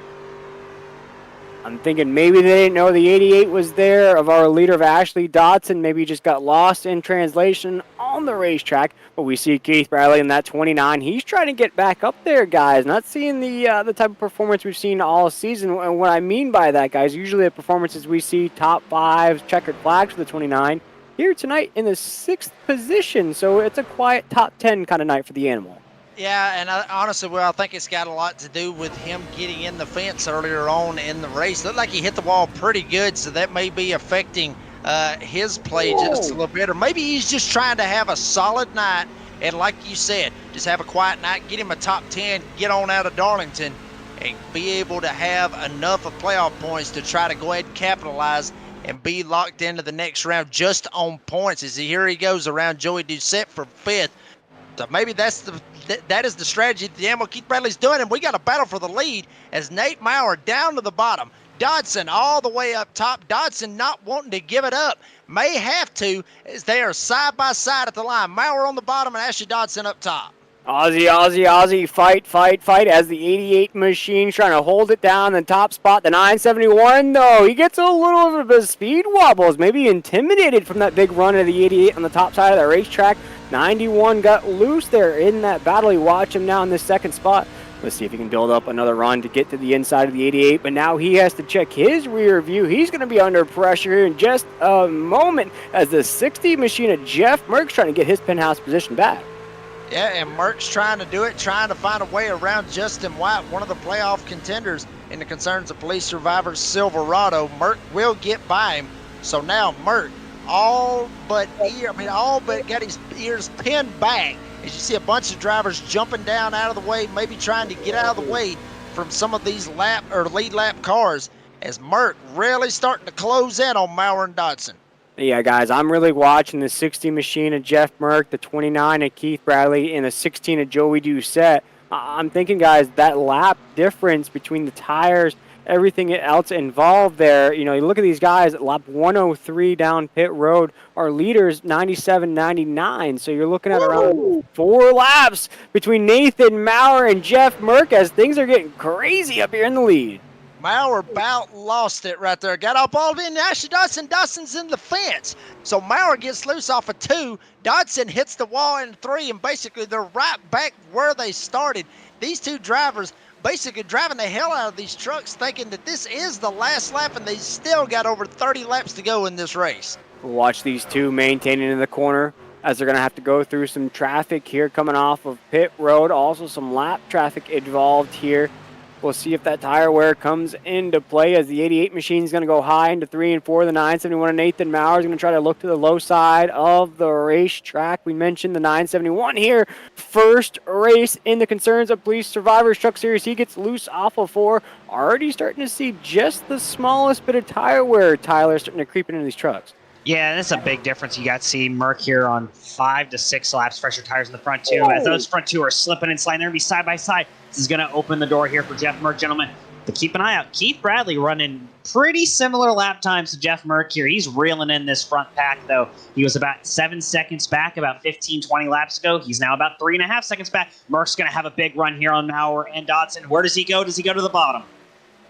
We'll watch here if the 60 machine of Jeff Merck can stay patient watching this battle. He doesn't want to get caught up in any incident between the 88 Ashley Dodson or the 971 Nathan Maurer, as Nathan Maurer again pulls the E-brake. Tokyo drifts off of 2. The 60 will take that advantage. He'll go to the low side into 3 and 4 as Jeff Merck now into 2nd, trying for a BOGO here off of 4. Can he get it done here down the front stretch? The 60 going for the lead into 1. Dodson had to check up, almost got in the fence, and here comes Jeff Merck down on the bottom. Dodson slams the wall going into turn 1. That's going to open the door for Nate Maurer, but Dodson slammed it so hard, it basically rocked his ancestor. That's how hard he hit it. Maurer will get by. He's going to have to go in. Dodson's going in. may have a meatball flag as how hard as he hit it, because, folks, he slammed that wall as hard as he could, and he hit the barrels going into the pits. Catastrophic for Ashley Dodson. Oh, as the 88 heads down pit road, Tyler, what's the driver mindset right now? It's going to be absolute heartbreak there for the 88. It's just frustration at yourself. I've been in the same position before where it's all on you, right? Dodson saw Merck coming and thought he really had to push the envelope. Dodson will learn from this. Ashley will learn from this incident and learn that, he just was never going to hold him off. Merck's on 6 laps fresher tires. He's been the dominant truck all night. He's kept the truck mostly clean. Dodson's hit the wall a couple times. That incident's going to really hurt Ashley in the points. Yeah, he had great stage point night. That's probably going to salvage his finish, and also a lot of other championship contenders having issues. But Merck's on a different planet right now. Keith Bradley's probably going to reel in Nate Maurer here shortly.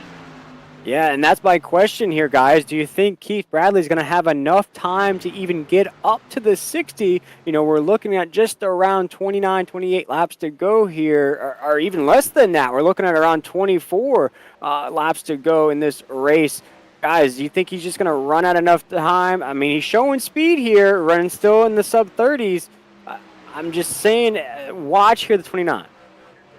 I honestly think this might be Jeff Merck's race to lose, honestly. Well, I mean, we honestly, I had a lot of high hopes thinking that the animal Keith Bradley was going to be able to pull it off. But tonight, Jeff Merck has just straight up showed us how to do it this evening. As it looks like we got Joey Doucette, I believe that is, going into the pit lane right here. So some of these guys may be jumping in, getting 4 fresh tires, jumping back out there. Granted, the tire limit, but they'll have enough of tires to pull it off. Maybe they're trying to get one last stint right here for the last 25 laps. Go out there and just let it eat and see what happens. This is making me think, gentlemen, that they can't make it without pitting. The way that this is kind of portrayed and come out, they didn't run, they ran about 40 laps in that stint, right? They pitted around lap 63. They came in around lap 103. That means they had to go essentially another 8 laps on these, tires and fuel additional on this original stint. I don't think we're done pitting. I think everyone's got to make one more pit stop here. Well, and from what I'm actually seeing right here, Tyler, I actually just saw this right here as I pulled up my notes. It looks like that from what I can see, estimated lap time or estimated fuel is around 40 and a half laps. So give or take maybe around that 35 to 40 lap marks usually where they're going to have to pit. So I agree with you 100%. I believe they will have to make another pit stop right here. Yeah, it's Kyle Hess and Taylor Peacock headed down as well. We'll wait and see if Jeff Merck, who just had an interesting battle there with the 37 machine of Raul Meza, that Surf Pro machine. It looks like, guys, here on the racetrack, this very first race of the Concerns of Police Survivors Truck Series playoffs, they don't want to go a lap down. You're seeing all sorts of battles as our leaders creeping up to these guys. Yeah, I mean, absolute great battles right here. I mean, look at Raul Meza. He's up 8 spots, started 16th up to 8th. Here's the problem. He's the first truck 1 lap down. The last truck on the lead lap right now, it is at Osborne. So should a caution come out right now, that would really flip the script to this race if it ain't already flipped at this point, because we got guys way back here. We got Joey Doucette. We got Justin White. We got, all these guys. Chris Cinnamon, Taylor Peacock, all these guys, they went down and got 4 fresh tires, come back out. It's going to really put them in a hole because they're going to have to take the wave around, be on older tires, and all these other guys that are still out there still going to be ahead of them. And Tyler, what's the magic number here? What's the number that we're going to reach in this race? Maybe for the 60 machine of Jeff Merck, where it's just going to be like, okay, I'm turning off the radio. I'm going to send it the rest of the way with 23 laps to go. Because you're going to be creeping up towards that moment. If you head down pit road, chances of you winning are out the window. No, I think everyone's got to pit. I don't think that's a questionable problem. I mean, we're seeing guys pit for just 5-6 seconds, so it's a fuel thing. Not everyone's taking tires here, so I think we got to keep your eyes peeled for these drivers. Yep, Merck just announced over the radio he is pitting this time for fuel at least. We'll see if he gets tires here, but your leader, Jeff Merck, coming down pit road, I just heard over the radio. So, and he's actually going to follow the truck. He was about a lap. That's at Osborne coming down pit road here, so this will be interesting to see. Absolutely. Our leader, Jeff Merck, will head down pit road. Has been absolutely fantastic here at Darlington, his home racetrack. He says the lady in black treats him well. Well, it's been treating him well here tonight as he is down pit road. We'll wait and see who else follows here. As our leader on the racetrack is Nathan Maurer in the 971. He has even older tires on that track, on that truck. Last time down pit road for him was on lap 99 here with 21 laps to go. And Keith Bradley still trying to reel him in. Nate Maurer out there. Newton, he is sitting in third. Lothian fourth. Jeff Merck just coming off of pit road. So, actually, excuse me, still on pit road. So a bunch of these guys, it's gonna be a frenzy right here, Will. It's gonna be a frenzy to see exactly what happens, see how all this strategy comes out. And Tyler, we mentioned about this pit road. Don't speed. You cannot speed. You cannot hit them barrels, much like what we saw Ashley Dodson do earlier on right here. Everybody's got to be able to get it down pit road, get their stop, and get out as quick as they possibly can. Jeff Merck took 4 tires that time, and he is actually behind Joey Doucette right now, he is behind Justin White, but Justin White probably still has another pit stop to make, so interesting to note, Jeff Merck behind that 16 truck, who was pretty quick and was able to challenge him on that short run, gentlemen. But he will have 6-lap pressure tires. Should catch him relatively quickly. But I'm surprised he took 4 there instead of just fuel only. Yeah, in that moment as well, Nathan Maurer and Adam Newton headed down pit road. That just leaves Keith Bradley, Blake Lothian, Raul Meza, and Justin White all still on the racetrack in that window. Justin White, though, is a lap down. Raul Meza in that 37 belongs as the last truck on the lead lap. But we're watching battles on the racetrack, guys. Joey Doucette getting by the 43 truck of Blake Lothian. Trying to find a way to get back up here and get his lap back. The animal Keith Bradley still leads, so Doucette still sitting in 7th. Jeff Merck trying to see if he can close the gap as Merck just now coming off of turn number 2. Both of them going to find a way to get around Blake Lothian. As you just saw the animal Keith Bradley battling with Cody Knott trying to get back one of his laps. Everybody all over the place. At this point, we've only got 5-3 now. 3 trucks still on the lead lap. Keith Bradley, Blake Lothian, and Raul Meza, the only drivers yet to pit.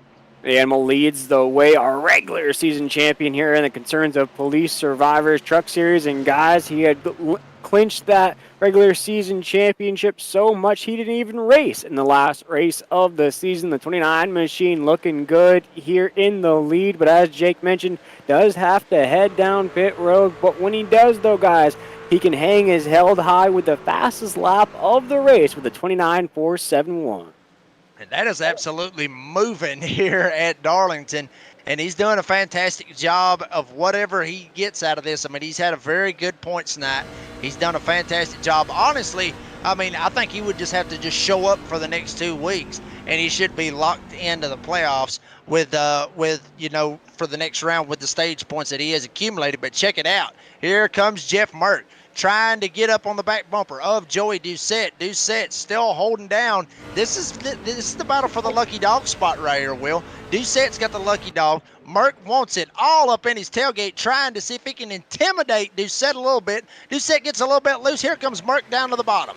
Merck to the inside of the Joker into 3 and 4 right now. Jeff Merck pitting to 4th, and we have other drivers pitting here. Tyler, go ahead. Yeah, Keith Bradley, that 29 machine, the animal, the leader, coming down pit road. We'll see if he does 4 tires of fuel or if he just does fuel only. He was out there for a while, though. I think when everything cycles back, Jeff Merck will be ahead of him because they passed him as he was entering pit road here. So we'll have to see how everything plays out. But Blake Lothian and Raul Meza still the only drivers yet to pit here late that are ahead of Jeff Merck and Joey Doucette. And we watch that battle right now between the 16 machine of Joey Doucette and the 60 of Jeff Merck. Jeff Merck now starting to pull away from the 16. And guys, we've seen this movie before as the 26 of Cody Knott gets a little loose off of 4. Will make it 14 laps to go in the Pultz Poppers 200. Once those guys head down with the likes of Blake Lothian and Raul Meza, Jeff Merck will take this lead now with about 2-second gap between him and the nearest driver. He'll have this thing locked up once those other guys head down pit road.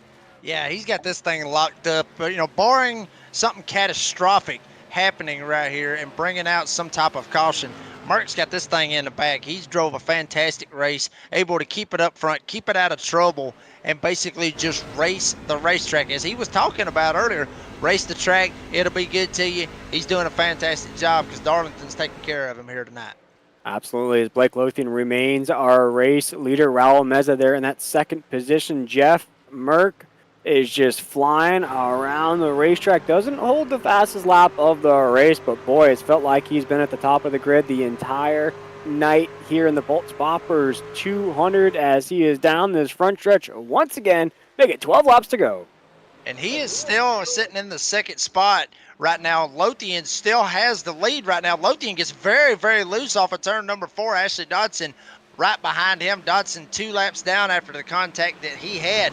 And honestly, Tyler, I don't think this is a bad play right now for Lothian if he tries to run it out all the way, because he's not in position for any type of playoff points. He's not in position for a championship. He's one of the part-timers. So at this point, screw it. Stay out there as long as you can, hope for a caution, and then maybe, just maybe, everybody else will go down pit road with you and get 4 fresh tires when you go.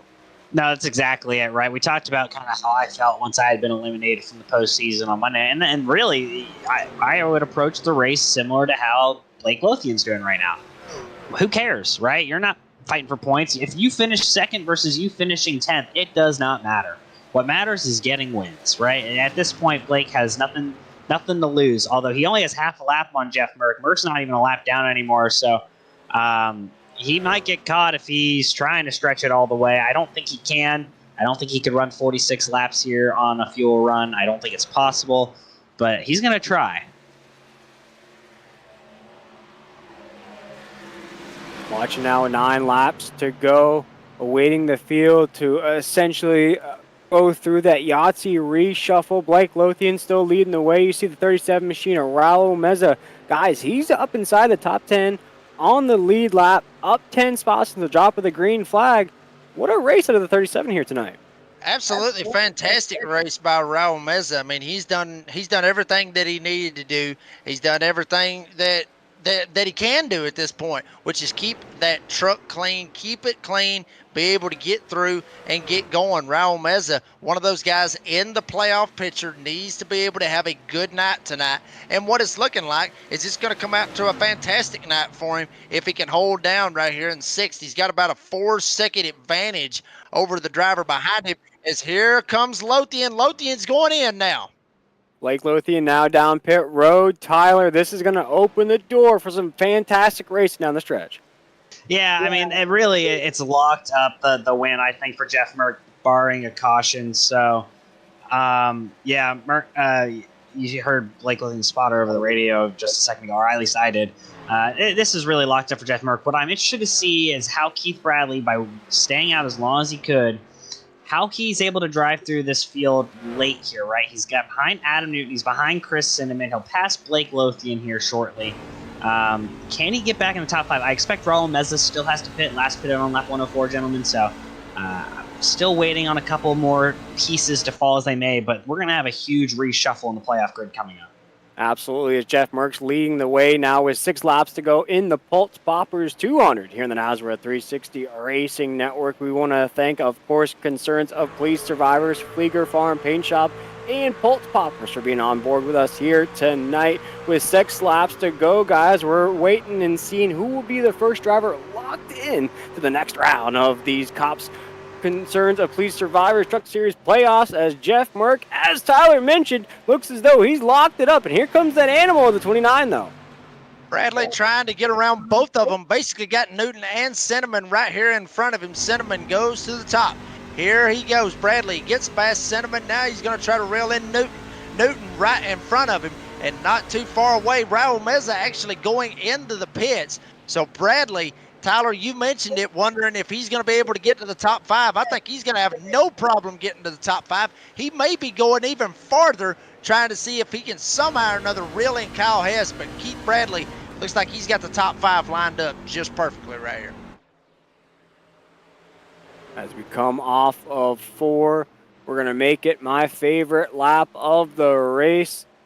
come across this line. Now we're going to throw up those threes in just a second, but we're going to remain with 4 laps to go as Keith Bradley and Adam Newton are still going at it on the racetrack. This is for a top 5, guys. We'll see it as they come off of 2, although Jeff Merck is seeming as though he'll win at his home track. A lot of these battles, 4 spots, could really come into play down this playoff stretch as the 82 of Adam Newton and Keith Bradley are going at it for that top 5 off of 4. Yep, Merck's pretty much got this bad boy in the bag, but the rest of these positions with Bradley and Newton still trying to race for the top 5. That is points, folks. That is any type of point that you can get, even though it's just 1 spot. That 1 spot could mean something to you trying to get into the next round. We've seen it done. Well, we have seen this happen. We even seen it with Joey Doucette last season, missing out on the final race by 1 point, as you mentioned numerous times. So any point that you can get, any way that you can get, because you don't know what's going to happen next week. Watkins Glen, it's a wild card. You don't know what's going to happen at Homestead. That's somewhat of a wild card. You don't know what's going to happen. You got to get every little point that you can get, and Bradley's trying to get it right here on Newton. Absolutely, as Newton will put that tail in front of the 29 machine. The white flag is out here in the Pultz Poppers 200 as Jeff Merck is making reservations for his victory dinner. This battle for the top 5 will rage off of 4 as Jeff Merck will take us down the backstretch into 3 and 4. A man who has been the favorite all season long will become our first driver locked in to the round of 14 with a huge win of the Pultz Poppers 200. Jeff Merck in the 60 goes wire to wire in this race. Jeff Merck basically swept this evening, basically made this night his night. Got the stage 1 win.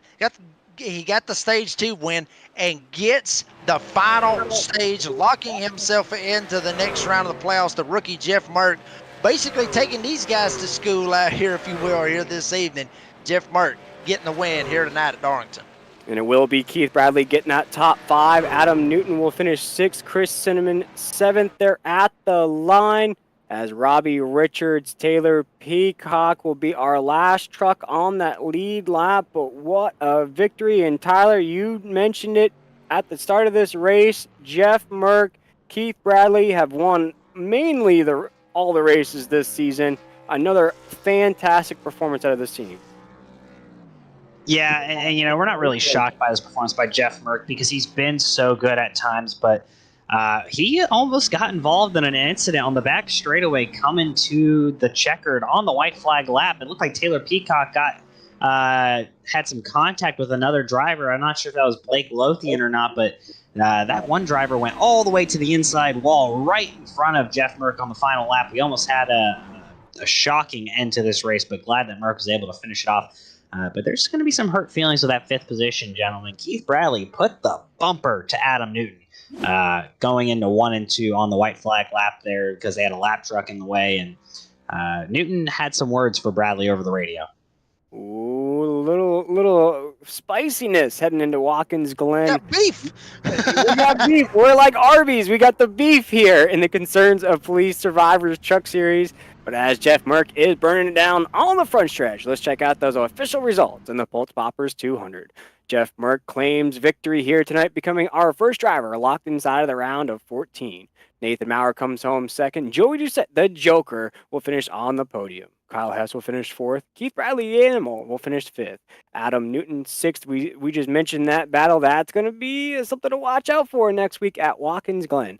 Chris Cinnamon locks down that 7th place position. Robbie Richards finishes 8th. And we mentioned it, though. Taylor Peacock, awesome top 10 here tonight, finishes 9th.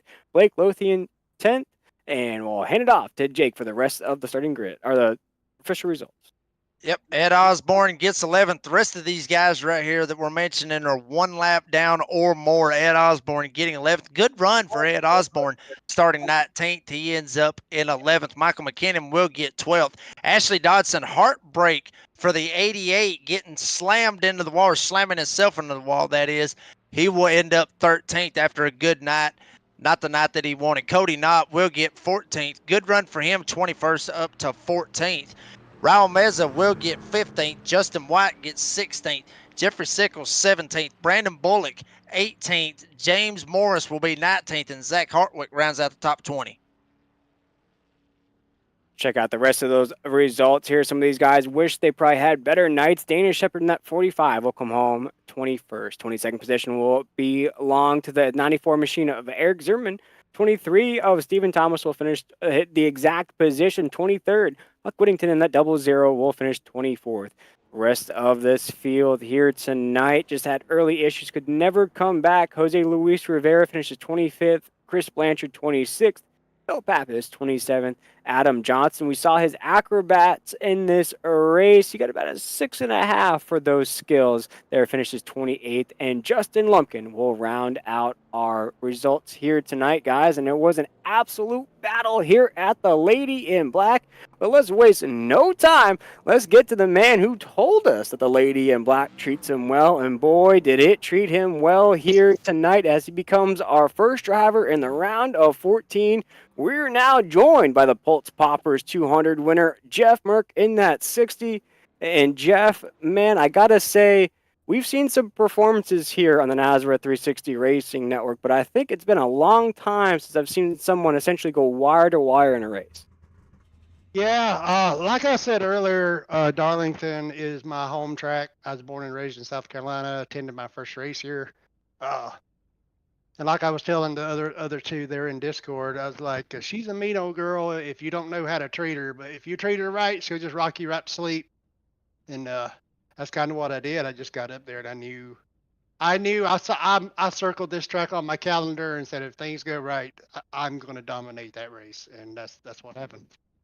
One thing that sort of stood out to me, Jeff, during this race, it's you were able to really keep up with the ends and flows. You know, we talk about on the broadcast, some guys are late race drivers, some guys sort of wait to the middle of the race to put runs together. You here tonight really stuck out through everything, through the green flag pit stops, the yellow flags, everything. You really didn't let up from that lead position. What I'm interested in knowing is how are you able to do that? How are you able to maintain through the tire wear, all that stuff here, and stay in that lead position? Yeah, well, what happens here is this track eats tires up so fast. I mean, really, without giving too much away, you just kind of one lap here on the difference between one lap old tires and new tires is night and day. So if you wait 3 to 5 laps and then go in, I always want to be around my competition. I always want to be the last one to go in here because like that one run. Ashley got way out in front. He was out like 7 or 8 seconds, but I knew, okay, he's on 10 lap older tires, and I was just watching the clock, and I was knocking off 7, 8 tenths a lap. So I was like, okay, I'm not worried about that, and then the fuel guy at the end, I actually was worried about, I think it's Blake or somebody that was trying to stay out and make it on fuel. I thought, well, he might be the one I have to worry about, but then again, I was watching the clock, and I was knocking off 2.2, 2.3 seconds a lap and said, okay, I'm going to catch him anyway, so I really wasn't that worried about it. But yeah, you got to keep up with the ebbs and the flows. You got to keep the truck out of the wall. If it gets into the wall and flat spots the whole right side, the truck doesn't handle right. You're loose off the corners, which is hurting the tires. The more you hurt the tires, the slower you are. So it's the true story of this track is do not race any of the cars around you. You race the track. If you do that, you're golden. Wise words spoken from the 60 machine. Jeff Merck, the winner of the Pultz Poppers 200. And Jake, as we have our race, a winner here in the booth, any questions for a guy who just put on a highlight performance? Well, I mean, Jeff, you get the win here tonight. I mean, is this going to change up your strategy for the next 2 weeks with Watkins Glen lurking and Homestead lurking? Is it going to change your strategy up, or at this point, are you just going for wins and just trying to build your resume and build as many points as you can, or are you just basically just going to take it easy the next 2 weeks? No, I got to build up as many points. I don't know if points carry over to the next stage, because I believe it did. Not next Friday, but the Friday after that, I won't be here. I got to be over Fort Lauderdale Friday night for a big poker tournament they're having over there. So hopefully I can carry enough points so when I come back, I can go on to the next stage. But yeah, nothing really changes the way I race. I get in my truck. Well, yeah, it's a sim rig, yeah, it's a video game, whatever you want to call it. But for us, diehard racing fans who grew up watching Mark Martin, Dale Earnhardt Jr., Dale Jarrett, all those guys, you know, when I sat down in this seat, and I turn the truck on and they drop the green flag, I want to win. I don't care if it's a points race. I don't care if I've already pointed in. I don't care if I'm on to the next round. I want to be the first one to cross the line. That's a racer's mentality. Well, Jeffrey, it's Dean Biggles here, the producer. You're talking about poker, my friend. Did you just lay your cards on the table? You're certainly not bluffing, are you, here? Yeah, no, sir. Not here. Not to toot my own horn, but if you outrun me here, you're doing something. Because it's, like I said, I don't know what it is about this track. This is a 1.3 mile. I know you always say Merck's a short track specialist. This is a 1.3, 1.4 short track. It's very technical. You can't screw up, because if you screw up and hit the wall and hurt your car, it's going to hurt everything. So that's why I'm so good here, I think, because it's a big short track is all it is. It's a very technical track. Well, you made it look easy here at the Lady in Black. And Jeff, they just legalized sports betting here in Florida. I would have put all my money on you here tonight in this race. But before we let you go, my man, is there anybody you wanted to shout out or any sponsors that made this win possible? Yeah, first and foremost, my loving wife inside. She lets me do this probably a lot more than she should. Over the Top Designs, John Hendrick. I know he stepped away from owning the car, but he still sticks his head in our chat and says good luck to everybody. So I want to dedicate this win to him. Blanchard's Tow and Nazra. It's a great place to race. A lot of real competitive racers. C.O.P.S, concern of police survivors. Like I've said before, my entire wife's family is police, so anything that has to do with police officers and anything like that, I'm big on that. Dan's Top Notch Heating and Cooling, Ford F-150, she was on rails tonight, and I don't think she has a scratch on her. So you look good in Victory Lane. Yes, sir. Looking so fresh and so clean. Shout out to Outcast here on the Nazareth 360 Racing Network with a dominant and just absolute technical, just mesmerizing highlight performance. Jeff Merck, the winner of the Pultz Poppers 200. Congratulations on the huge victory. We go road course racing next week. Can't wait to see that 60 next week, as you're already locked into the next round as well. And that was the 60 machine. Jeff, Mark, we appreciate him taking the time with us here tonight, getting that big victory in tonight's race. But Jake, I believe you're catching up with our second place finisher, a guy who decided to take on the field here tonight. I'd say he did pretty well coming home in that second spot. Yeah, I think Nate Maurer Nate Maurer, he did a fantastic job. And Nate, I mean, coming out here basically, I guess you could say a one-off, kind of like what I did last week. I mean, you done a good job. I mean, what was it going to take to get the win and try to get up there and pass Jeff Merck? What was it going to take? I'm kind of BSing when I say this, but actually can help me up a little bit. But Jeff Merck definitely had the fastest truck here. I was kind of planning on staying out, maybe another 10 laps after he pitted, hoping for a caution, try keeping him lap down, but I'm like, nah, I got to fight these guys for second. I felt like I had the second best truck tonight. Kind of fell back there because I got stuck on the inside and there was no give here tonight, so I just kind of had to fall back in line and work my way back up there towards third and stay behind Ashley, and I got around him and he pitted, and it was all pretty much chasing Jeff after that, although there wasn't much chasing. It was just following. And, we got Tyler up here as well, and Tyler's been telling us a little bit about, what it's like, racing here at Darlington. I myself know, I got an idea of what it's like, but you just got through running 150 laps here at Darlington. Just tell the folks, kind of what you were experiencing out of the truck here this evening at this racetrack. Just raced here a couple weeks ago on a Monday night. Truck felt totally different. I don't know. You gotta keep it off the wall. I made one mistake earlier on in the race, and luckily got no damage from it. But it's just very repetitive. I know a lot of guys like to race on the trucks, but you gotta race the track here. It's just I never stare at the white lines on the track as much as I do at this track. Just Got to keep your focus and don't worry about anybody behind you. Blake Lothian was scaring me there in the beginning. He was riding me pretty hard there, keeping it pretty tight. And you just can't worry about the guys behind you. You just got to keep looking forward and keep your line lap after lap. Well, Nate Maurer, he put on a hell of a show tonight, getting second place. And Nate, before we let you go, do you have anybody that you want to thank that made this possible, bud? Yeah, got to thank you guys up there for. Got to say thanks to you guys up there broadcasting this thing. It's always fun to go back and watch it.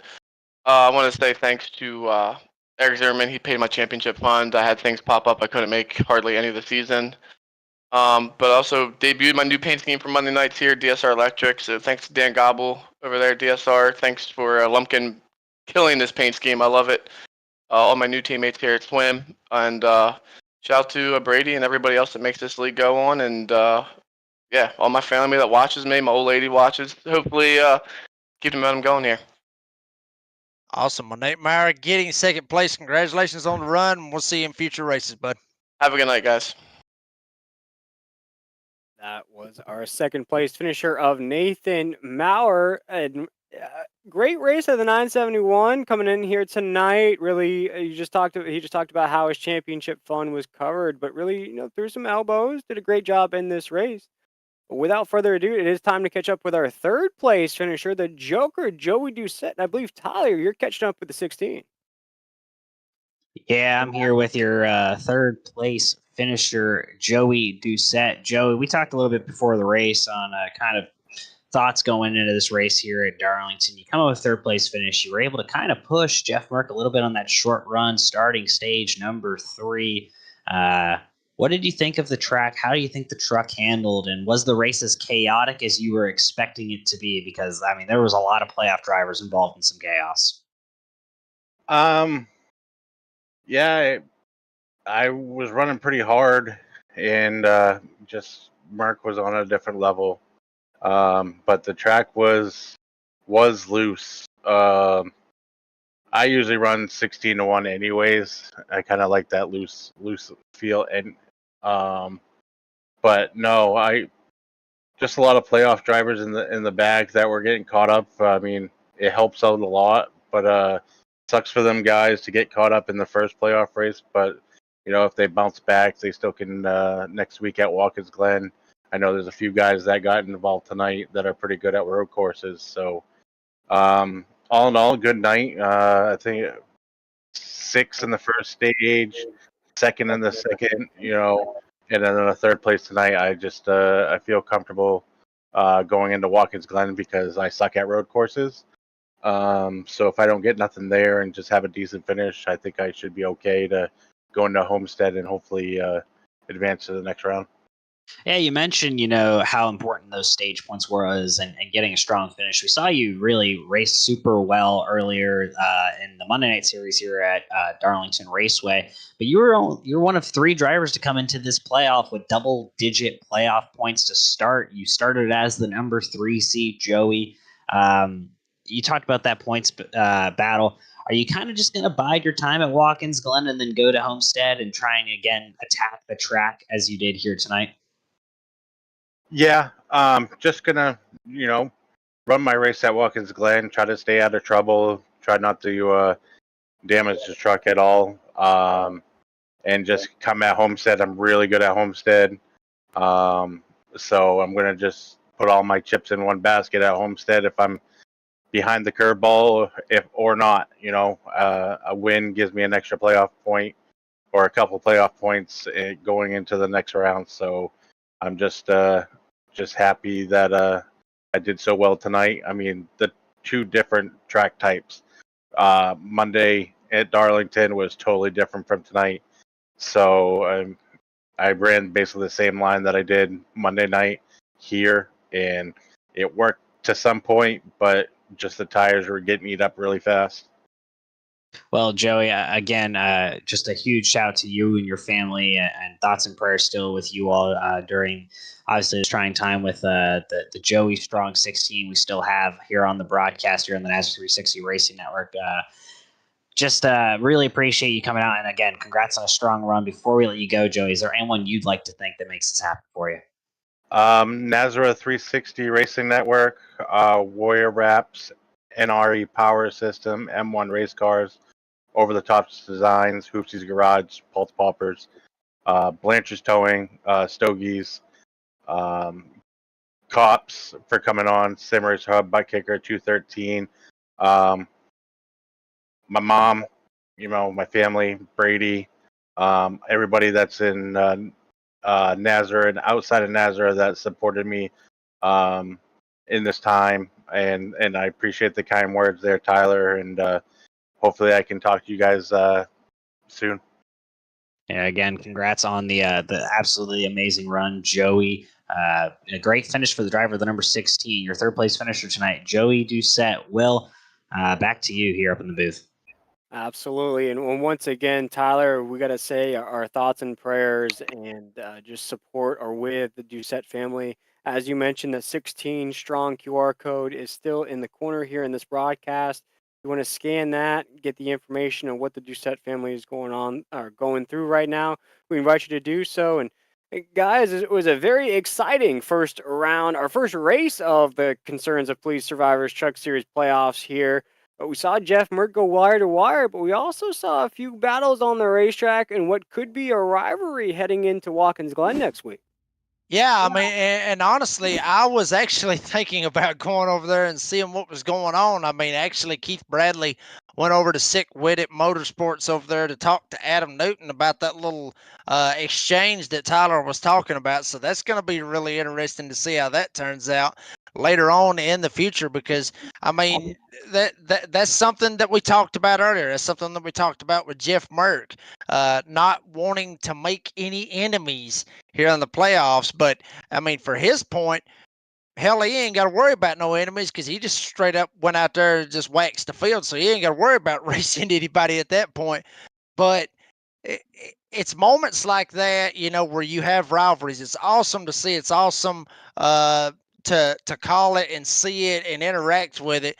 But at the same time, you're actually playing with a championship future when you start to make rivals out there. It should be very interesting to see what happens later on in the coming weeks.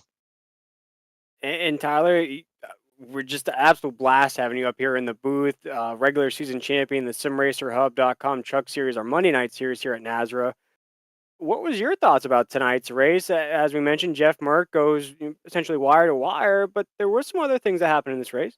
Yeah, Merck just dominated, and a huge congrats to Jeff Merck for just absolutely running away with it tonight. But I want to talk about, some of these drivers who had bad nights and went from, pretty good in the points to now in the red. I mean, look, Stephen Thomas, he was a pretty high seed. I believe he was a 4 or 5 seed. He's now 16th in points. Brandon Bullock started 8th. He drops all the way to 15th. He's on the outside looking in. Justin Lumpkin was 9th. He drops all the way to 19th.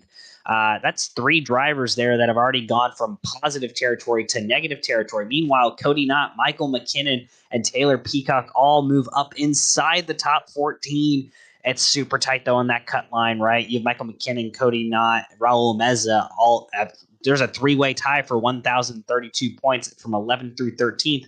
And then 15th and 16th are just 2 points behind with 1,030 points apiece. So you got 6-7 drivers underneath a blanket in points right now, gentlemen. It's going to make for a very interesting next 2 weeks. Meanwhile, Keith Bradley, though, and Jeff Merck and Joey Doucette kind of have huge points nights along with Ashley Dodson and Adam Newton. And those gentlemen are looking pretty safe at the moment.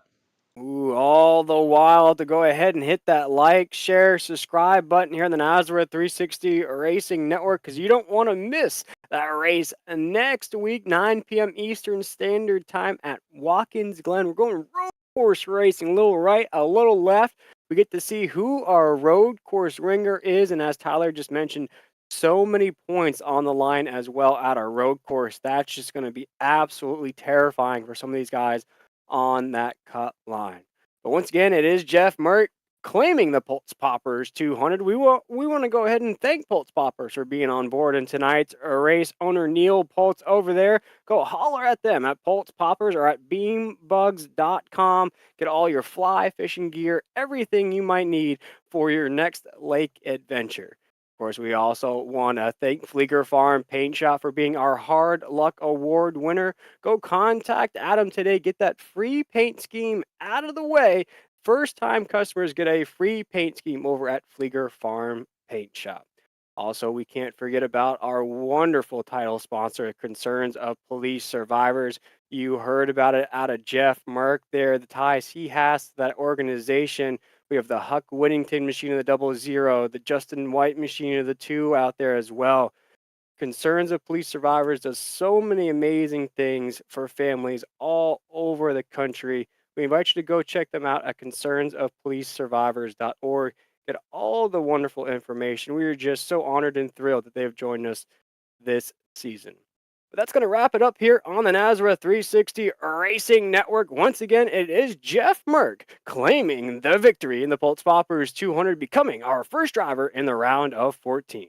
But for myself, William Tiller, of course, Jake Reeves, and a special guest appearance by Tyler Dittmer and Dean Hopton, giving you all the sights and sounds of tonight's race. We want to wish you a great night, a safe weekend, and we'll see you back here, 9 p.m. Eastern Standard Time at Watkins Glen. We'll see you on the track.